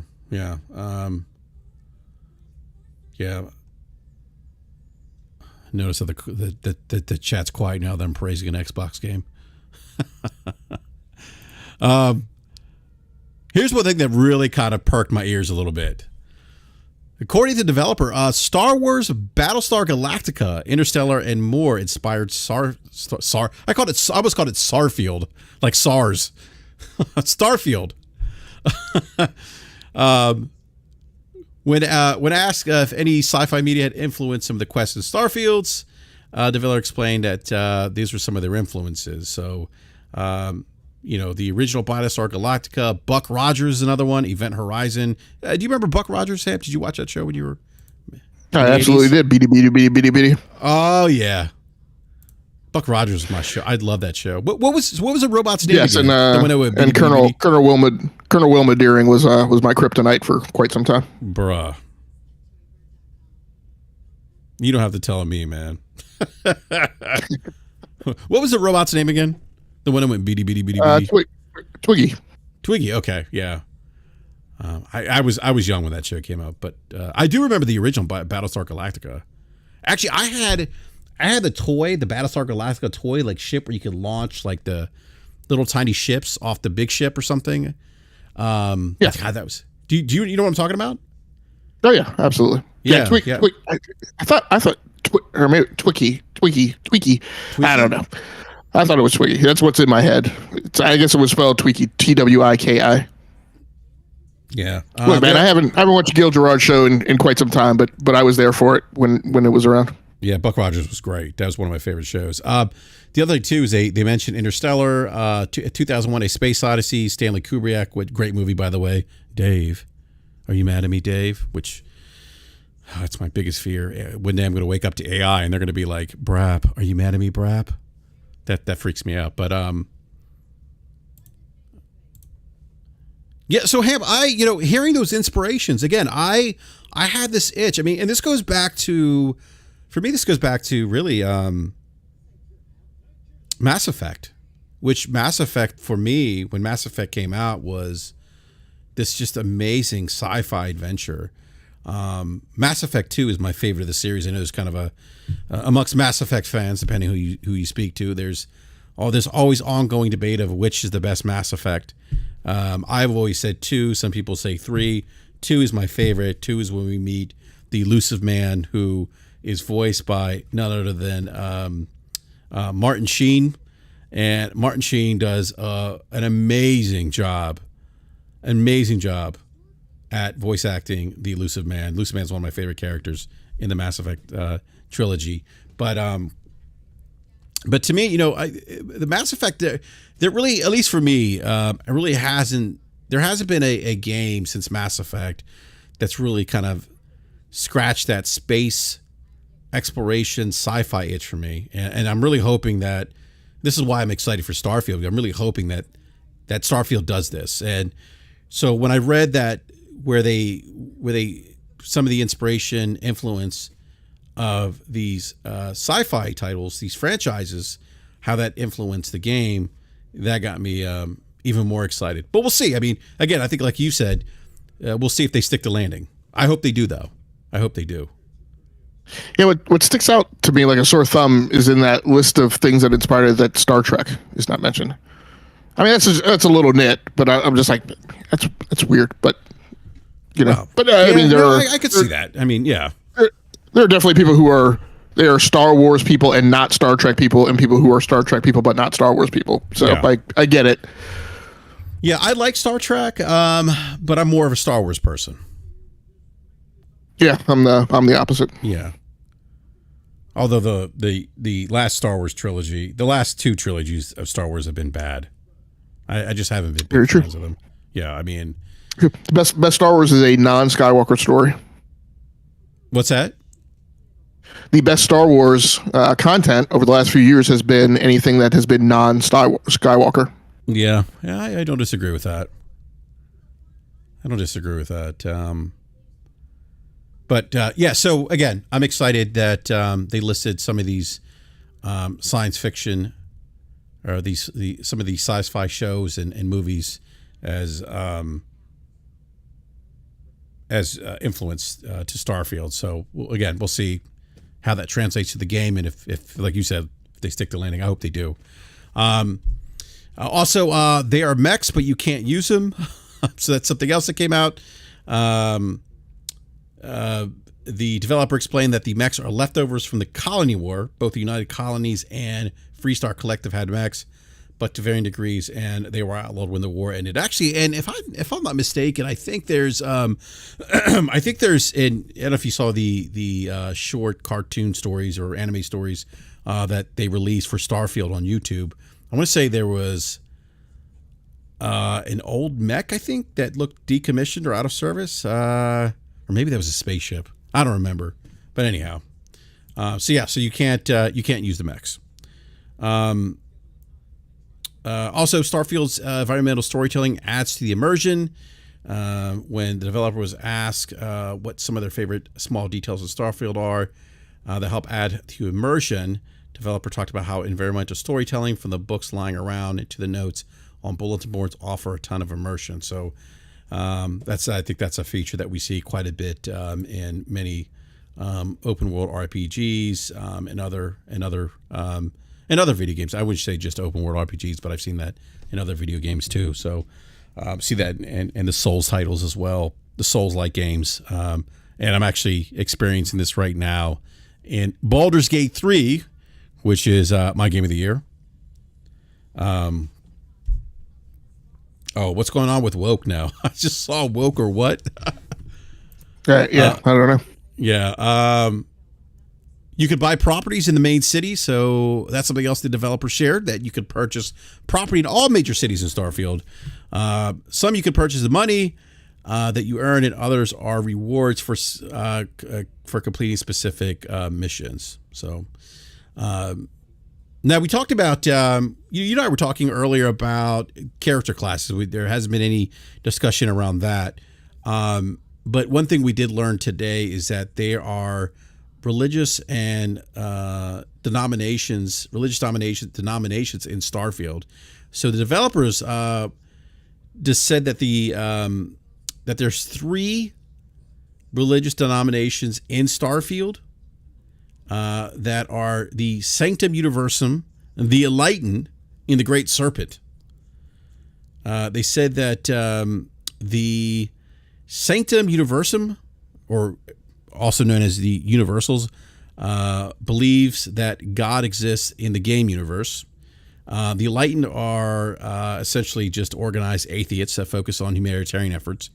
And the Great Serpent is, which one of the factions, the House of Veron, I don't know if I pronounced it correctly, worships, is filled with mystery. And, as you play the game, you'll find out, what that mystery, what their beliefs are. So, also, crew members can be assigned to work at outposts. So the outposts in Starfield can be used in different ways. You can either build a domicile. Did I pronounce that correct? I never pronounced that word correctly. Or make an outpost designed to manufacture things or mine for resources. So now with the crew members and how you assign them to the outposts, you only have to pay them once. You only have to pay them once when assigning them to outposts, and you can use the speed challenge game to negotiate the price that you pay your crew members. So that's the latest in Starfield. That's what we learned. Hopefully we get some more details coming out of Gamescom. But any thoughts here, Logic? Just to clarify, when I talk about that there's, I haven't said that there's no information on classes. I'm saying that I haven't seen official information on classes. Everything that's out there is, it's been scraped together from screenshots, from character configuration screens that have been in showcases, and I guess the media, got some press releases where they've had some information, but nothing along the lines of official, like, hey, these are, here are the 5 here are 5 of the classes that you'll be able to play. Kind of like you and I were talking about, like along the lines of kind of the Blizzard PR, when every few weeks they were saying, okay, here's the barbarian class, right? And what that's going to entail. So just still kind of curious about that information and when we're going to see it. Yeah, me too. Yeah, I would agree with that. And hopefully we get some additional information coming out of Gamescom next week. So FebRXT has a question. What are your thoughts about another batch of PlayStation games getting delayed? I know there's that rumor. There's a rumor around, I don't know if it was Tom Henderson, but there's a rumor that some first-party PlayStation games have been delayed. Look, selfishly speaking, I don't like when PlayStation first-party games are delayed because they're typically really good. But hey, if they're not ready, let them cook. If there's anything that Baldur's Gate 3 has taught me or reminded me recently, kind of reinforced for me, is that when you let games cook, they tend to come out pretty good for the most part. And that was the case of Baldur's Gate 3. And most recently, the Tears of the Kingdom. The Legend, Nintendo said that, the game released this year. The game was ready last year. But they took the extra year to just fine tune the game. I mean, the game could technically have been released last year, but they took the extra year to just, go over it with a fine tooth comb and continue polishing it. So I'm okay with that. Again, selfishly speaking, I would prefer that's not the case, but I'm okay with them letting games cook so the games can be released in a really good state. So Josh here said Final Fantasy 16 devs said the same thing. So. Sean Johnson said it's not a rumor. PlayStation said it themselves. Okay. I heard it as a rumor earlier in the week, so if it's confirmed, then that's fine. But I haven't seen any media reports on that, Shun. Do you have a link for that? I'm just curious, because now that I think about it, I haven't seen any media reporting that PlayStation actually confirmed that. I'll have to go back and look. Oh, it was in their financials. Okay. So Josh here said, okay, so it was in their financials. Thank you for that, Josh. Yeah, so Logic, any thoughts on the PlayStation canceling since Viper XT asked us of that? That question. I'm sorry. Could you ask that one more time? I was distracted myself. Yeah, so what are your thoughts about another batch of PlayStation games getting delayed? So what games were delayed? The actual game titles weren't revealed, but according to Sony's financials, what Josh Harris is saying, and again, I saw this on X this week that some first party exclusives have been delayed past 2024 for PlayStation. Yeah, I mean, I don't know that I can comment on them if I don't know what they are. I mean, or if they were announced, or there was an expectation of when they'd been out. So I don't. I mean, so what I can't tell is if that's an internal comment about games that were projected to come out but that hadn't been announced, or if they actually applied to something that was shown at a showcase. I mean, companies behind the curtain. I mean, there's always more games delayed and canceled than we ever know about publicly. To me, it's a matter of whether or not, and when people say in the chat, like, games always get delayed, this is an industry problem, blah blah blah happens. I don't care about the stuff that happens behind the curtain, behind the scenes. That's all making of the sausage, and it's kept from the public eyes, and that's part of the normal course. Same thing when I've covered Apple and and Microsoft and other things in the tech field, right? Way more Apple products have been canceled that we've never heard about. That's not a big deal because it doesn't have any impact on consumer mindshare. But when you announce something, when you put something out in the public zeitgeist, and then you have to walk it back, that's the thing that has to be managed. So until I know, right, if these were games that were shown at a showcase, I don't know that it's anything more than the normal making of the sausage. Yeah. Yeah, and I don't think those games had actual release dates to them either. I don't think it was anything that was announced. So again, I mean, we don't know what games. I mean, we could speculate, but we just don't know.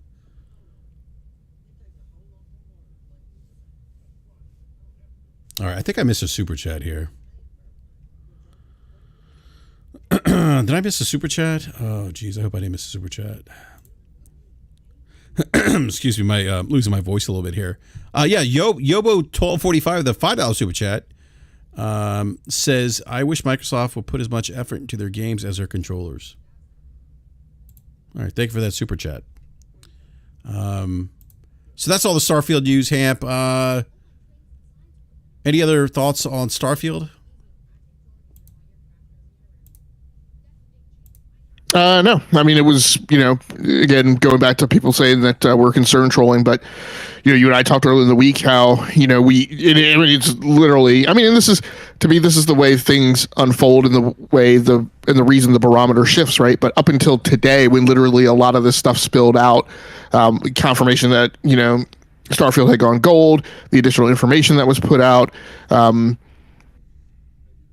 things of that nature, we were looking around and looking at, common indicators that we hadn't seen, right? Which is, being told that the game was finished. When I was listening to Podcast Unlocked, it was very clear that at the time they recorded that episode, they did not know when they would get review codes. They did not know how long they were going to have to review the game. Things like that. So again, where we've seen other games that have come in hot and review codes have gone out at the last minute and things like that, that's, those are data points that cause questions to be asked. But as of today, it looks like things are kind of firming up towards launching on time, and I hope that coincides with the media, getting access to it and being able to start their reviews and having review scores up at embargo. Be interesting to see. I just haven't paid attention to early access windows. I don't know if embargoes typically lift at any point during early access windows. I think some of them have, or if no review scores are going to go up because embargo is going to be like the actual release date on September 6th. So I'm not sure. Yeah, I'm not sure either. Brian Linus wants to know, BRAP, are you getting the Starfield chair? It makes you a better gamer. Probably not probably not getting the Starfield chair because it's not made by Secret Labs. Right, Logic. Right. Or I do like that Starfield mod PC that I've seen floating around. I did see that with the special paint job. Yeah, that actually looks pretty good. I like that. Yeah. And by the way, Logic and I will be playing the definitive version of Starfield on PC, which is the best place to experience all things Xbox. It's not on the Xbox Series X. It's not on the Xbox Series S. It's on PC. So, so I'll just leave it at that. PC for the win.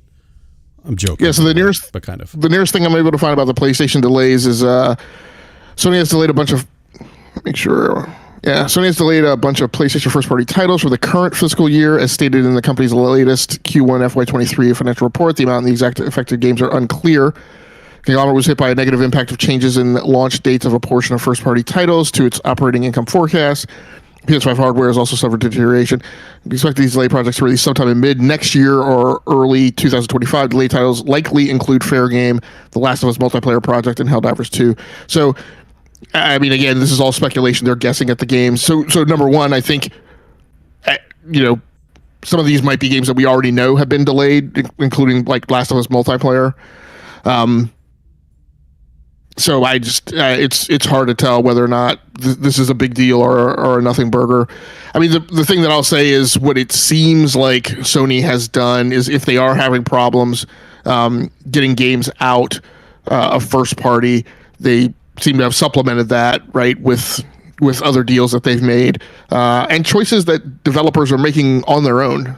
So I've kind of warned about this, or kind of had thoughts on this before, that, developers size up where their best upside is going to be on platforms. And right now there's a heavy lean of that towards PlayStation. And so regardless of exclusive deals, right, and paid incentives, some developers, based on the resources that they have and how they plan their projects, are going to make choices to not go head to head, with Game Pass.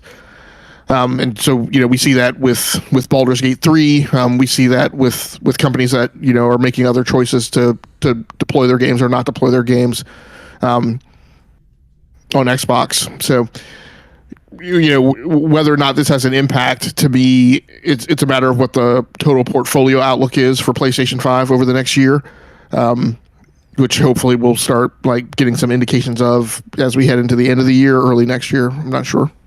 Yeah. I do want to get to Baldur's Gate 3. We're getting more reviews are coming in now of the game. Logic. It's at let me just make sure no other reviews came in. So it's at a 43. It's at 97 Metacritic right now for PC. Based on 43 critic reviews. I think last week it was in the teens, but it's gone up now. So it's still at 97. And when is I'm trying to look at the release date again for PlayStation. Let's see. It's September 6th. It's the same day as Starfield. Starfield, yeah.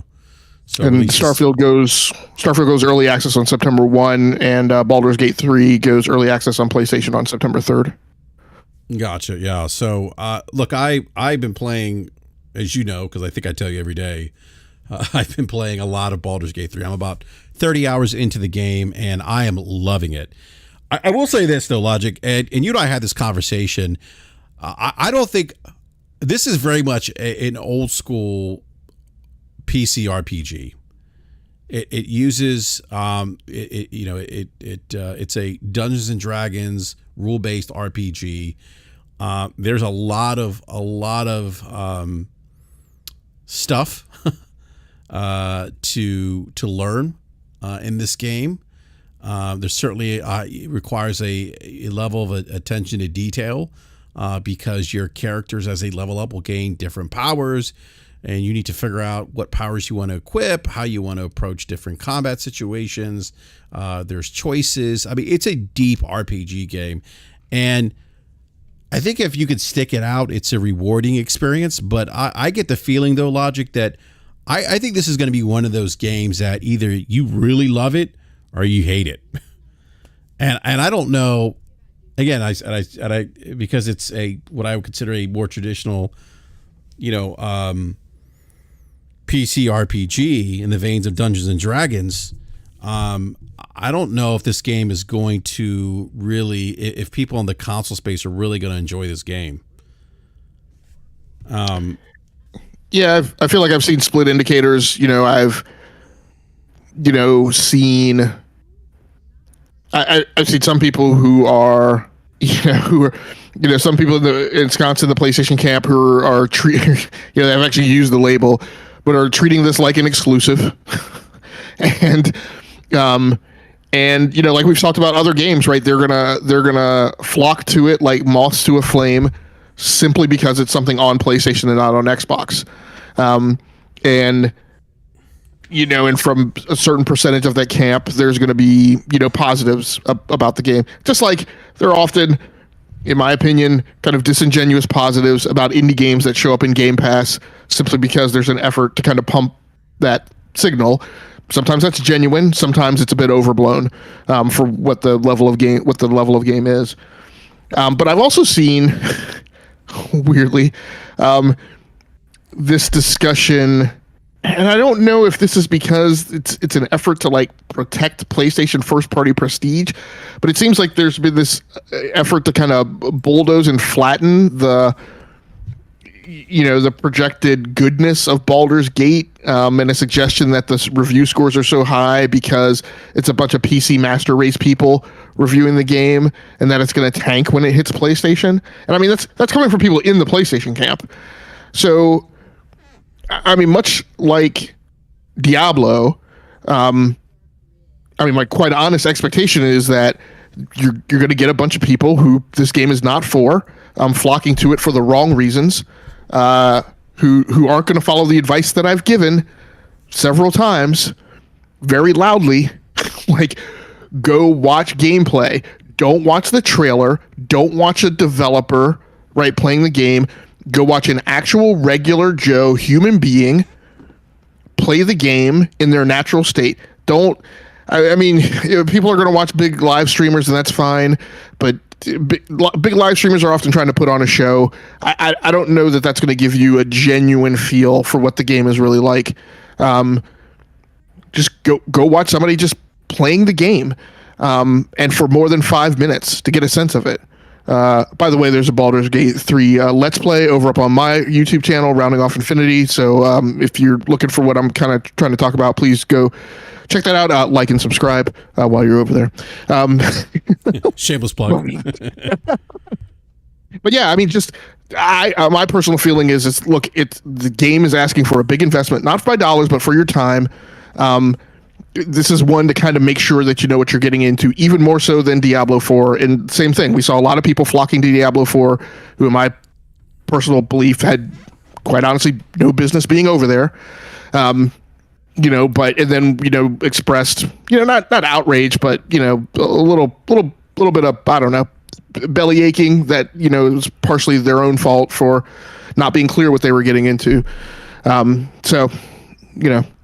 Yeah, and to your point about the game requiring a lot of time, it really does. I mean, you really, my recommendation, and Corey Massey says Lawrence Studios has released other games like Baldur's Gate 3 on PlayStation, right? Divinity Original 2, for example. Yeah, that's a great point, and that was a highly rated game, but nowhere near as big in the zeitgeist.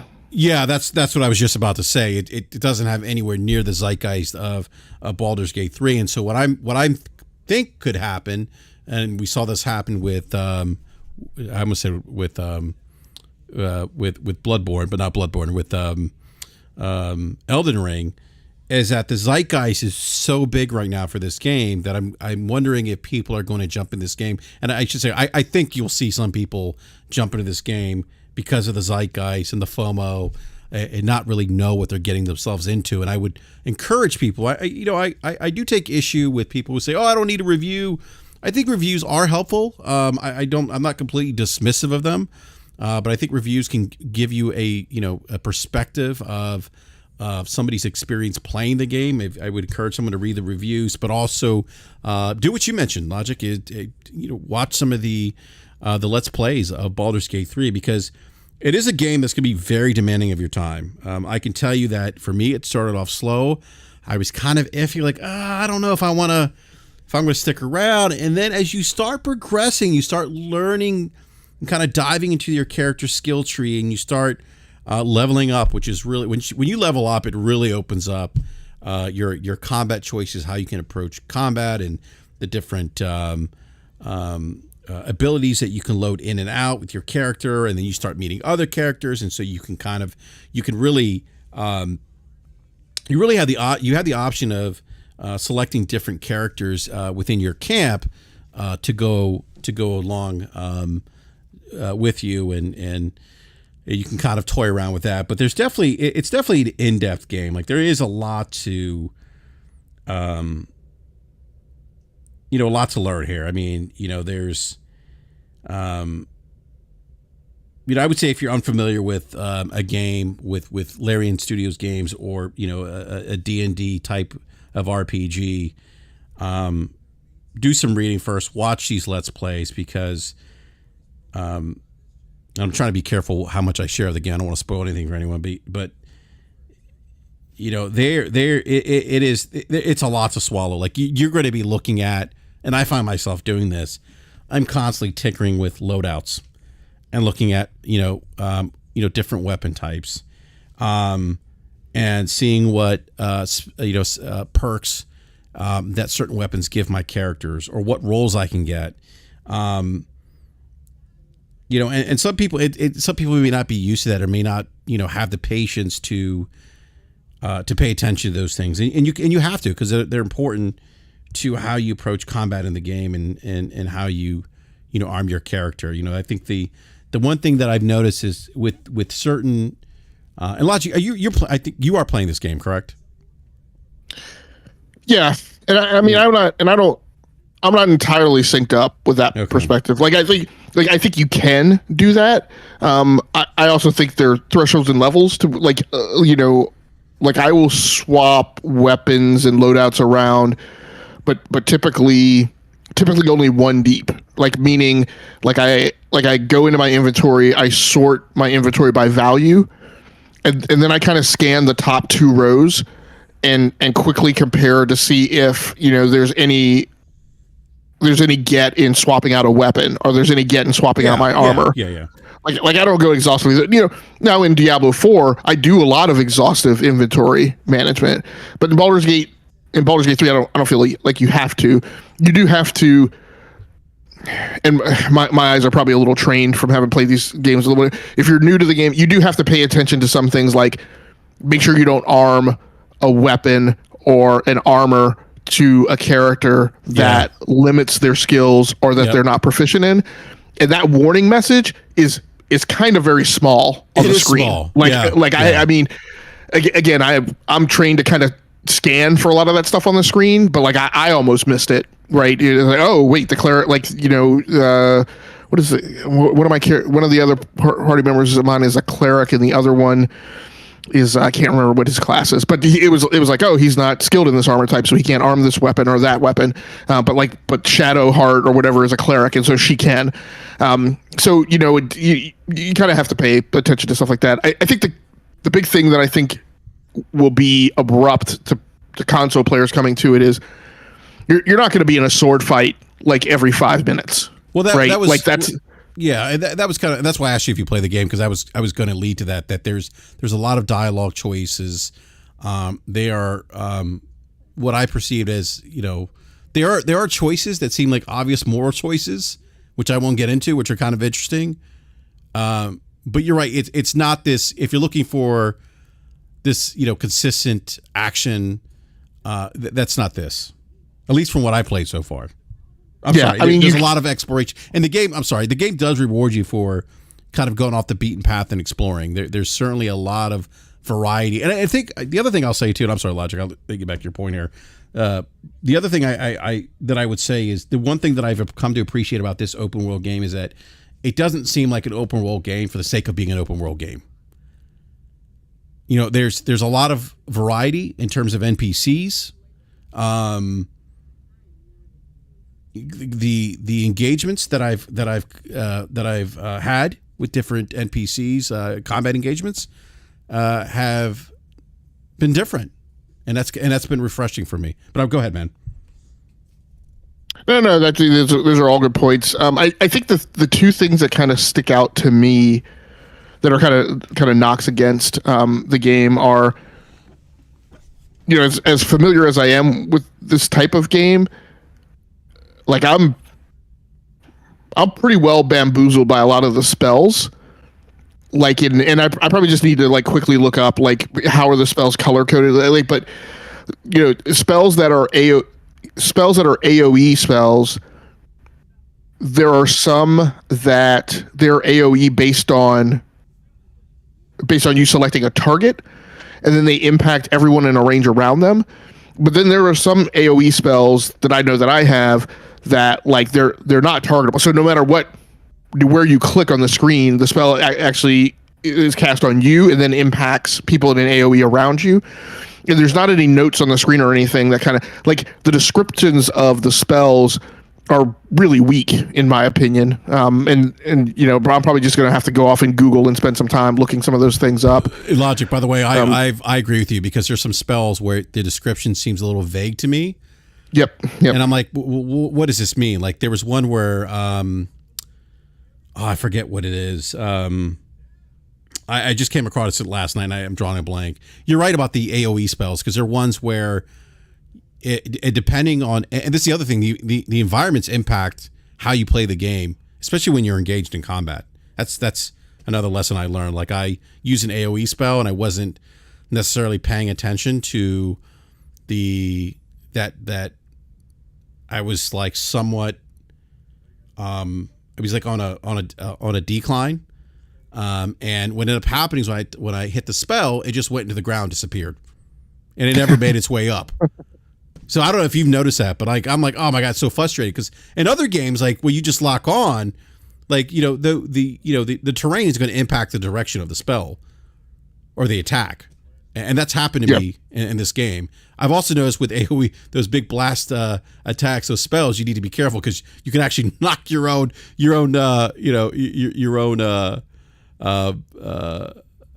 what is it? For drawing a blank now. Your companions or allies or whatever. Thank you. Your allies, yeah. You could knock them off the, like a tree or a platform. And that's happened to me too. I think I knocked one of mine to a lava pit. And they died. So just things. The terrain really plays a lot of, and I've certainly enjoyed it.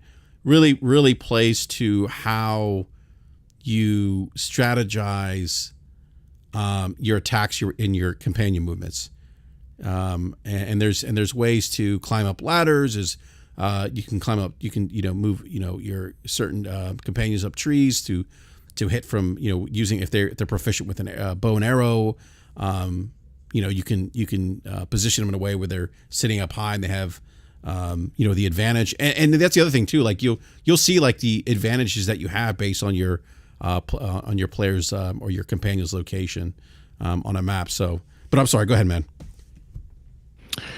No, just a couple things in the chat. I think somebody was concerned about like performance and how it's going to play on PlayStation 5. I would be surprised if it doesn't play well on PlayStation 5. It is not to me, the game looks gorgeous, but because it's not moving, frequently in real time and it's not, a high frame rate dependent game, it's not something where you need to be running at, 120 frames per second, your eyeballs on fire.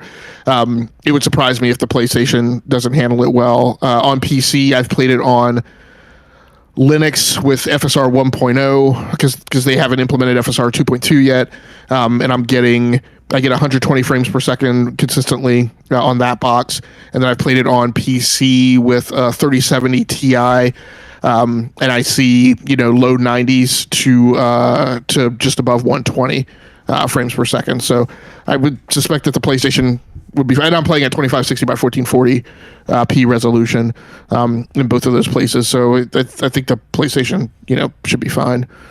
And then Corey Massey said, Corey, there were two things that Corey Massey said. I think people are overlooking that while there are a lot of Twitter people who would not really enjoy BG3, there's a whole population of PS gamers who play tons of turn-based RPGs with heavy. I mean, I think my thing with heavy focus on story and narrative, I guess, Corey, I think what's in my head, and you can help me out. I'm thinking about Nintendo, but you'll have to help me out what the similar ilk is on PlayStation. I'm thinking about how on Nintendo there are games like Fire Emblem, Persona, and yes, they're turn-based, but it's all oriented around combat, right? And there's not there, and even in Persona, yes, you kind of run them out around the map sometimes. On Persona 3, I'm not sure about the other Persona games, but you don't pop and stop like literally every 100 feet to have a long dialogue tree. And these dialogue trees are, I would say, they're not quite. Gosh, what is the name that I'm forgetting of the game? Slow-Mo played it. I played it too. Disco Elysium. They're not quite that far in the spectrum, but I would say they're somewhere above Mass Effect, but not quite Disco Elysium. But definitely, I mean, above Mass Effect. Yeah, but they're not short, quick, like no. Oh, by the way, kind of trash tchotchke dialogue to get through with a lot of these characters.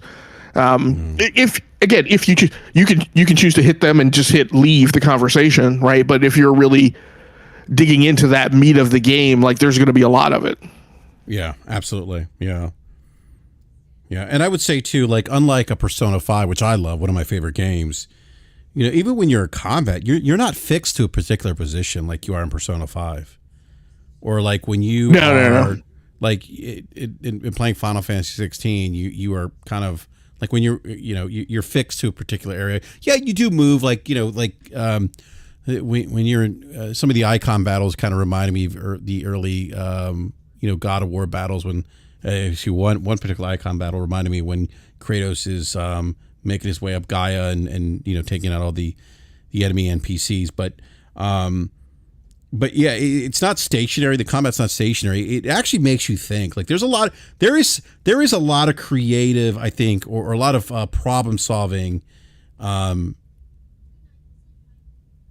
when you're in combat and when you're thinking about tons. What's that? Tons. I mean, you've got melee, you've got range, you've got special abilities for each melee and range, which are kind of I want to say they're kind of like Diablo-like type of skills. So yes, you have your rapier, but you have 3 or 4 different attacks that you can have, some of which have cooldowns. You have the same thing on ranged. Then you have spells. Then you have special equipment, so you will get things that are like grenades. So your combat grenades come in handy, by the way. Yes, but they're also one of those things that you mentioned. You need to watch where you're throwing them because geometry. The geometry of the battle has an impact, and you can toss something that. Yes, it will impact an enemy, but if that enemy is also currently engaged with one of your teammates, right, it may affect your teammate as well too. Yeah, absolutely, and so you have to creatively think about how you're going to approach each engagement, and not just with where you're positioning, and that's a big difference here, I think, between I think some of the games that Corey's mentioning. It's that there is a lot of this is like a sim game to me. When I think about games like Age of Empires, the RTS games, there's elements of that in Baldur's Gate 3 that remind me of those types of games when I'm thinking about where to position my players, my companions, what skill sets to use, and really the map. I mean, the environments. I mean, you got to think about how you can use those environments to your advantage. One thing that I've noticed, Logic, is when I've, and this was a hard lesson for me, when I was like just running up and playing and attacking enemies the way I would do like in a typical JRPG or other RPG game where I would just line everyone up together and just go at the enemy. I get my butt kicked. and what I've realized is that I had to be a little more strategic and how I position my my character and my companions, and also which companions I brought with me, and which spells I was going to use, and also when there's also a thing if you need to be careful getting too close to the enemy NPCs, because you are penalized if you're too close, you try to move either right or left, they will actually attack you. So there's things to think. You really have to pay attention to it, and you have to think about how to leverage the environment, where to position your players, different spells to use. You need to manage your companion's health too, and your own as well. You make sure you have enough potions. That's the other thing I learned. Like when I lost battles, which I probably should have won, it's because I wasn't prepared. I didn't have enough potions, or like you said, grenades, or there's like vials of like napalm, I guess, that you can throw. When you don't have those things, that could actually make the engagements that you have a little more difficult. Well, and healing spells too. And this is a big one. Yeah, this is a thing that's very, very hyper particular to Dungeons and Dragons games. Is when you do long rest, right, and you bed down for the night. I mean, that's a key time for you to consider. Hey, do I just want to approach tomorrow with the same exact spell set that I have now? That's a time to give consideration, because it aligns to that very old Dungeons and Dragons model of you memorize spells the night before, and then those are the spells that you have with you the next day. You can't just swap them out on the fly. So. That's a thing to take into kind of tactical consideration. Yeah. I think the one other thing I wanted to mention that sticks to my craw about the game is spells in general. And I don't know if it's just me, maybe it's because I'm old and the way that I think about, like, I just remember Dungeons and Dragons, like, being a spellcaster, being a kind of a special thing, like not everyone could run around with it. And that I felt like it used to be that more classes didn't have spells than did, but it feels like in this game, like everybody can cast spells. And I'm like, oh, okay. I mean, I know the second edition rules and stuff came along that kind of flower that out. Like, I mean, and then which like your spells, which I think they're using the second edition rules, right? It's I can't remember what D&D is on now. I think they might be from third edition or fifth edition. Back when maybe it's fifth edition that they're using right now. It sounds right. Yeah, back when the Forgotten Realms games first came out, like it was a big deal that they were on D&D second edition rules. But what's in my head is real quick, Hamp. They're using Wizards of the Coast Dungeons and Dragons 5th edition rule set. I just pulled it up. Yep. Yeah, because Wizards of the Coast picked up the license after TSR, I guess, went away or got rid of it. But what's in my head is Rangers and Paladins and Bards. When they came along. Maybe Bards had a little wider range aperture of magic they could use, because they were basically a dual class magic user. Yeah, that's what I'm using, by the way, Bard. Yeah. Okay. Yeah, that's you're basically using the necro hack, taking the easy way out. But anyway, whoa, come on, man. The necro Logic, come on. But hey, it's a versatile class. I mean, come on, it's a great class. Versatility, It's let's not make any kind of commitment to a shtick. We'll just take the generalist mainstreamer. I'm sure that's the class that'll be the most popular on PlayStation. Corey said Bard is kind of the cheese class. You know what, Corey? You know what?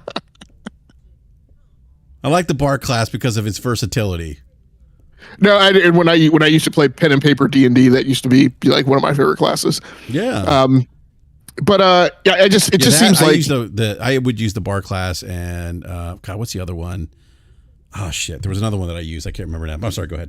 I liked Ranger too, which is the class I'm playing now, because it was a good kind of, again, it was, now that I see this game though, and kind of thinking about it, I'm like, lots of those classes were kind of faux, like because you used to have to work twice as hard essentially to be a dual class. You could only flip to it like after you'd leveled up your prime class up to a certain level, then you could go into dual class. And now there are all these classes that really combine strengths of both. It's kind of a faux way to go about it, feels like, and then it feels like, and again, I could be wrong. I went with, what, I use Barbarian too. That's the other one that I used okay in D&D. I probably used Barbarian probably more than I did Bard class when I played, but yeah, and I didn't feel like Barbarians were too G's. Monks were a great class when they came along, but yeah, like classes like the Ranger and the Paladin, and even Bard. Like I said, Bard had I felt like had a wider spell palette than the Rangers did. Rangers and Paladins, but I always felt like those classes, like their spell access was fairly limited, because it could only. There was another class that was. It felt like it was like combined strengths of like the Druid class. I mean, maybe that was Ranger. Maybe could do a lot of the spells that like a Druid could do, but then also had warrior skills. But it just feels like there's a lot of spell spam, I would say, in this game. But like I said, that could just be old dusty memories that I have gotten skewed over time. But overall, it's a great game. It should be fine on PlayStation 5. Like I said,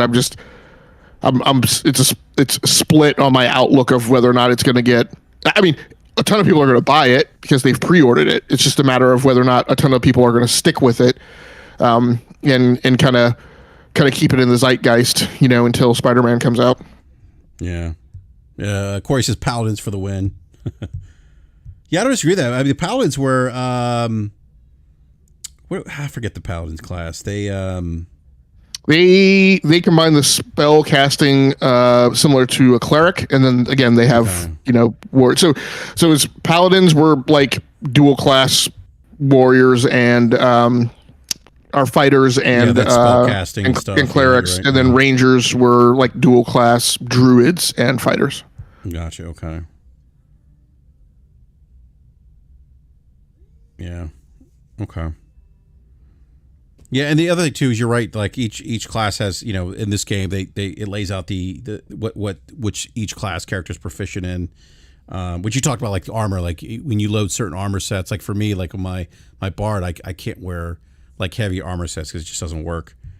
Actually, will encumber me, and prevent me from using certain things. So, I'm trying to think of some of the other classes here in this game. I thought about actually going with the monk class. I may, now that I think about like different classes, I think this is a game logic that at some point, once I complete the game, and I have a feeling I'll be playing this game for quite some time, which is fine because I'm really enjoying it. I'm probably going to go back and try different classes. Oh yeah, absolutely. Like I played Baldur's Gate 2 and Icewind Dale, and I kept revisiting those games, in little pieces, like just for years, because like you said, the replayability. So the classes in the game are Barbarians, Fighter, Monk, Paladin, Ranger, Rogue, Bard, Cleric, Druid, Sorcerer. Are we calling them sorcerers now instead of magic users? Yeah, they're called sorcerers now. Okay, Warlock. That's a new one on me too. That's what my other companion is. One's a warlock and one's a cleric. Wizard. I can't tell what that. Yeah, maybe I do remember when the sorcerer class was, and I guess wizard is what the old magic user used to be. So those are the classes in the game. Yeah. Yeah. So if you were to go back and play this game with, say, second playthrough, what class would you pick? Oh, I always just randomize. I just stick away from I'm playing a ranger now. I would probably play. I would probably play a monk or a bard. I would probably go back to classes I used to like to play. But I mean, I also played Paladins some too when I played pen and paper. Actually, playing Paladin was really fun as a role playing thing because you could combine role playing somebody who was very religious, with being a warrior. So yeah, I was never a huge fan of the cleric class. I played druid for a computer RPG. I played druid when I played my main run through of Neverwinter Nights. Okay. Yeah, I've kind of in terms of a second playthrough, I've thought about either going Warlock or or a Druid class. That's the other, or maybe even Barbarian would be one, but that might be another one I would try. Yeah, and for Corey's conversation, I mean, the nice thing, Corey, is whether or not this thing gets a lot of traction on PlayStation 5. I mean, we'll know, right? Because we'll see the uptick in the sales numbers. Because we won't have and this is not a knock on Game Pass as a strategy, but obviously Microsoft, with the size of corporation they are, they obfuscate a lot of direct sales numbers and things that happen, not just for games, but for their entire portfolio, which I'm accustomed to from studying the Big Tech 5 and where I track tech. But at least for Sony and these other games, these if there is big PlayStation traction, we'll see that on when the NPD numbers come out, and we'll be able to tell. Yeah, I'll be able to tell you. Right now, Red Dead Redemption is trending huge on PlayStation Store. Number 2 trending game in Europe. Number 3 trending game in the US on the PlayStation Store. We talked about that last week. So there you go. There's Red Dead Redemption. Man, yeah. Right. When does that come out? That comes out this month too, doesn't it? Like next week? Does it come out? Let's see here. I thought it was fairly short when it popped up on my radar for release date tracking. They come out in August. Is it August? Yeah, I wouldn't say the date I saw was August 25th. Let me see here. August 7th. Oh, comes out tomorrow. Oh, wow. On the Nintendo Switch and PlayStation 4. Yeah, that's weird. I mean, is it tomorrow? Is it? I guess people are thinking, and I never played the original Red Dead Redemption. Oh, really good. It's good. What is the how long to beat? I don't remember. I mean, because I played the game. Oh, geez, 13 years ago. That's about 20 to 30 hours, so probably 20 hours if you're just mainlining the campaign. So I guess this is the thing that... a little bit longer than that, but... Yeah, story focused 20 to 25 hours. I guess this is the thing. I mean, are people looking to play this until Baldur's Gate comes out? Is that what the... I don't know, man. I don't know. That's weird. I didn't expect... You got to imagine... Yeah, go ahead. I didn't expect the uptake on PlayStation to be 0. I didn't expect it to be trending on the PlayStation Store, though. I didn't either. I didn't either. And I'm wondering, because this is releasing on PlayStation 4. So it also speaks to that there's still a lot of PlayStation 4s out there, right? There's still people that are, I mean, it's sold like gangbusters. It did very well for Sony. Yeah, and I think there's PlayStation 5 players who just will play it as the PlayStation 4 version as well. Yeah, but there's probably people who maybe didn't play it on PlayStation 3 and are picking it up now for play. I mean, that's or people who are just big fans of the game and will pick it up. I mean, I'm curious to see how. I'm really curious to see how it does on the Nintendo Switch. Yeah, I think the uptake will be even higher on Nintendo Switch. I mean, I think. I mean, I don't know what percentage you can attribute to this, but I think there's definitely people who played Red Dead Redemption 2 and have very fond memories of Red Dead Redemption 2 and either had just never gotten around to playing the original while it was sitting in PlayStation Plus.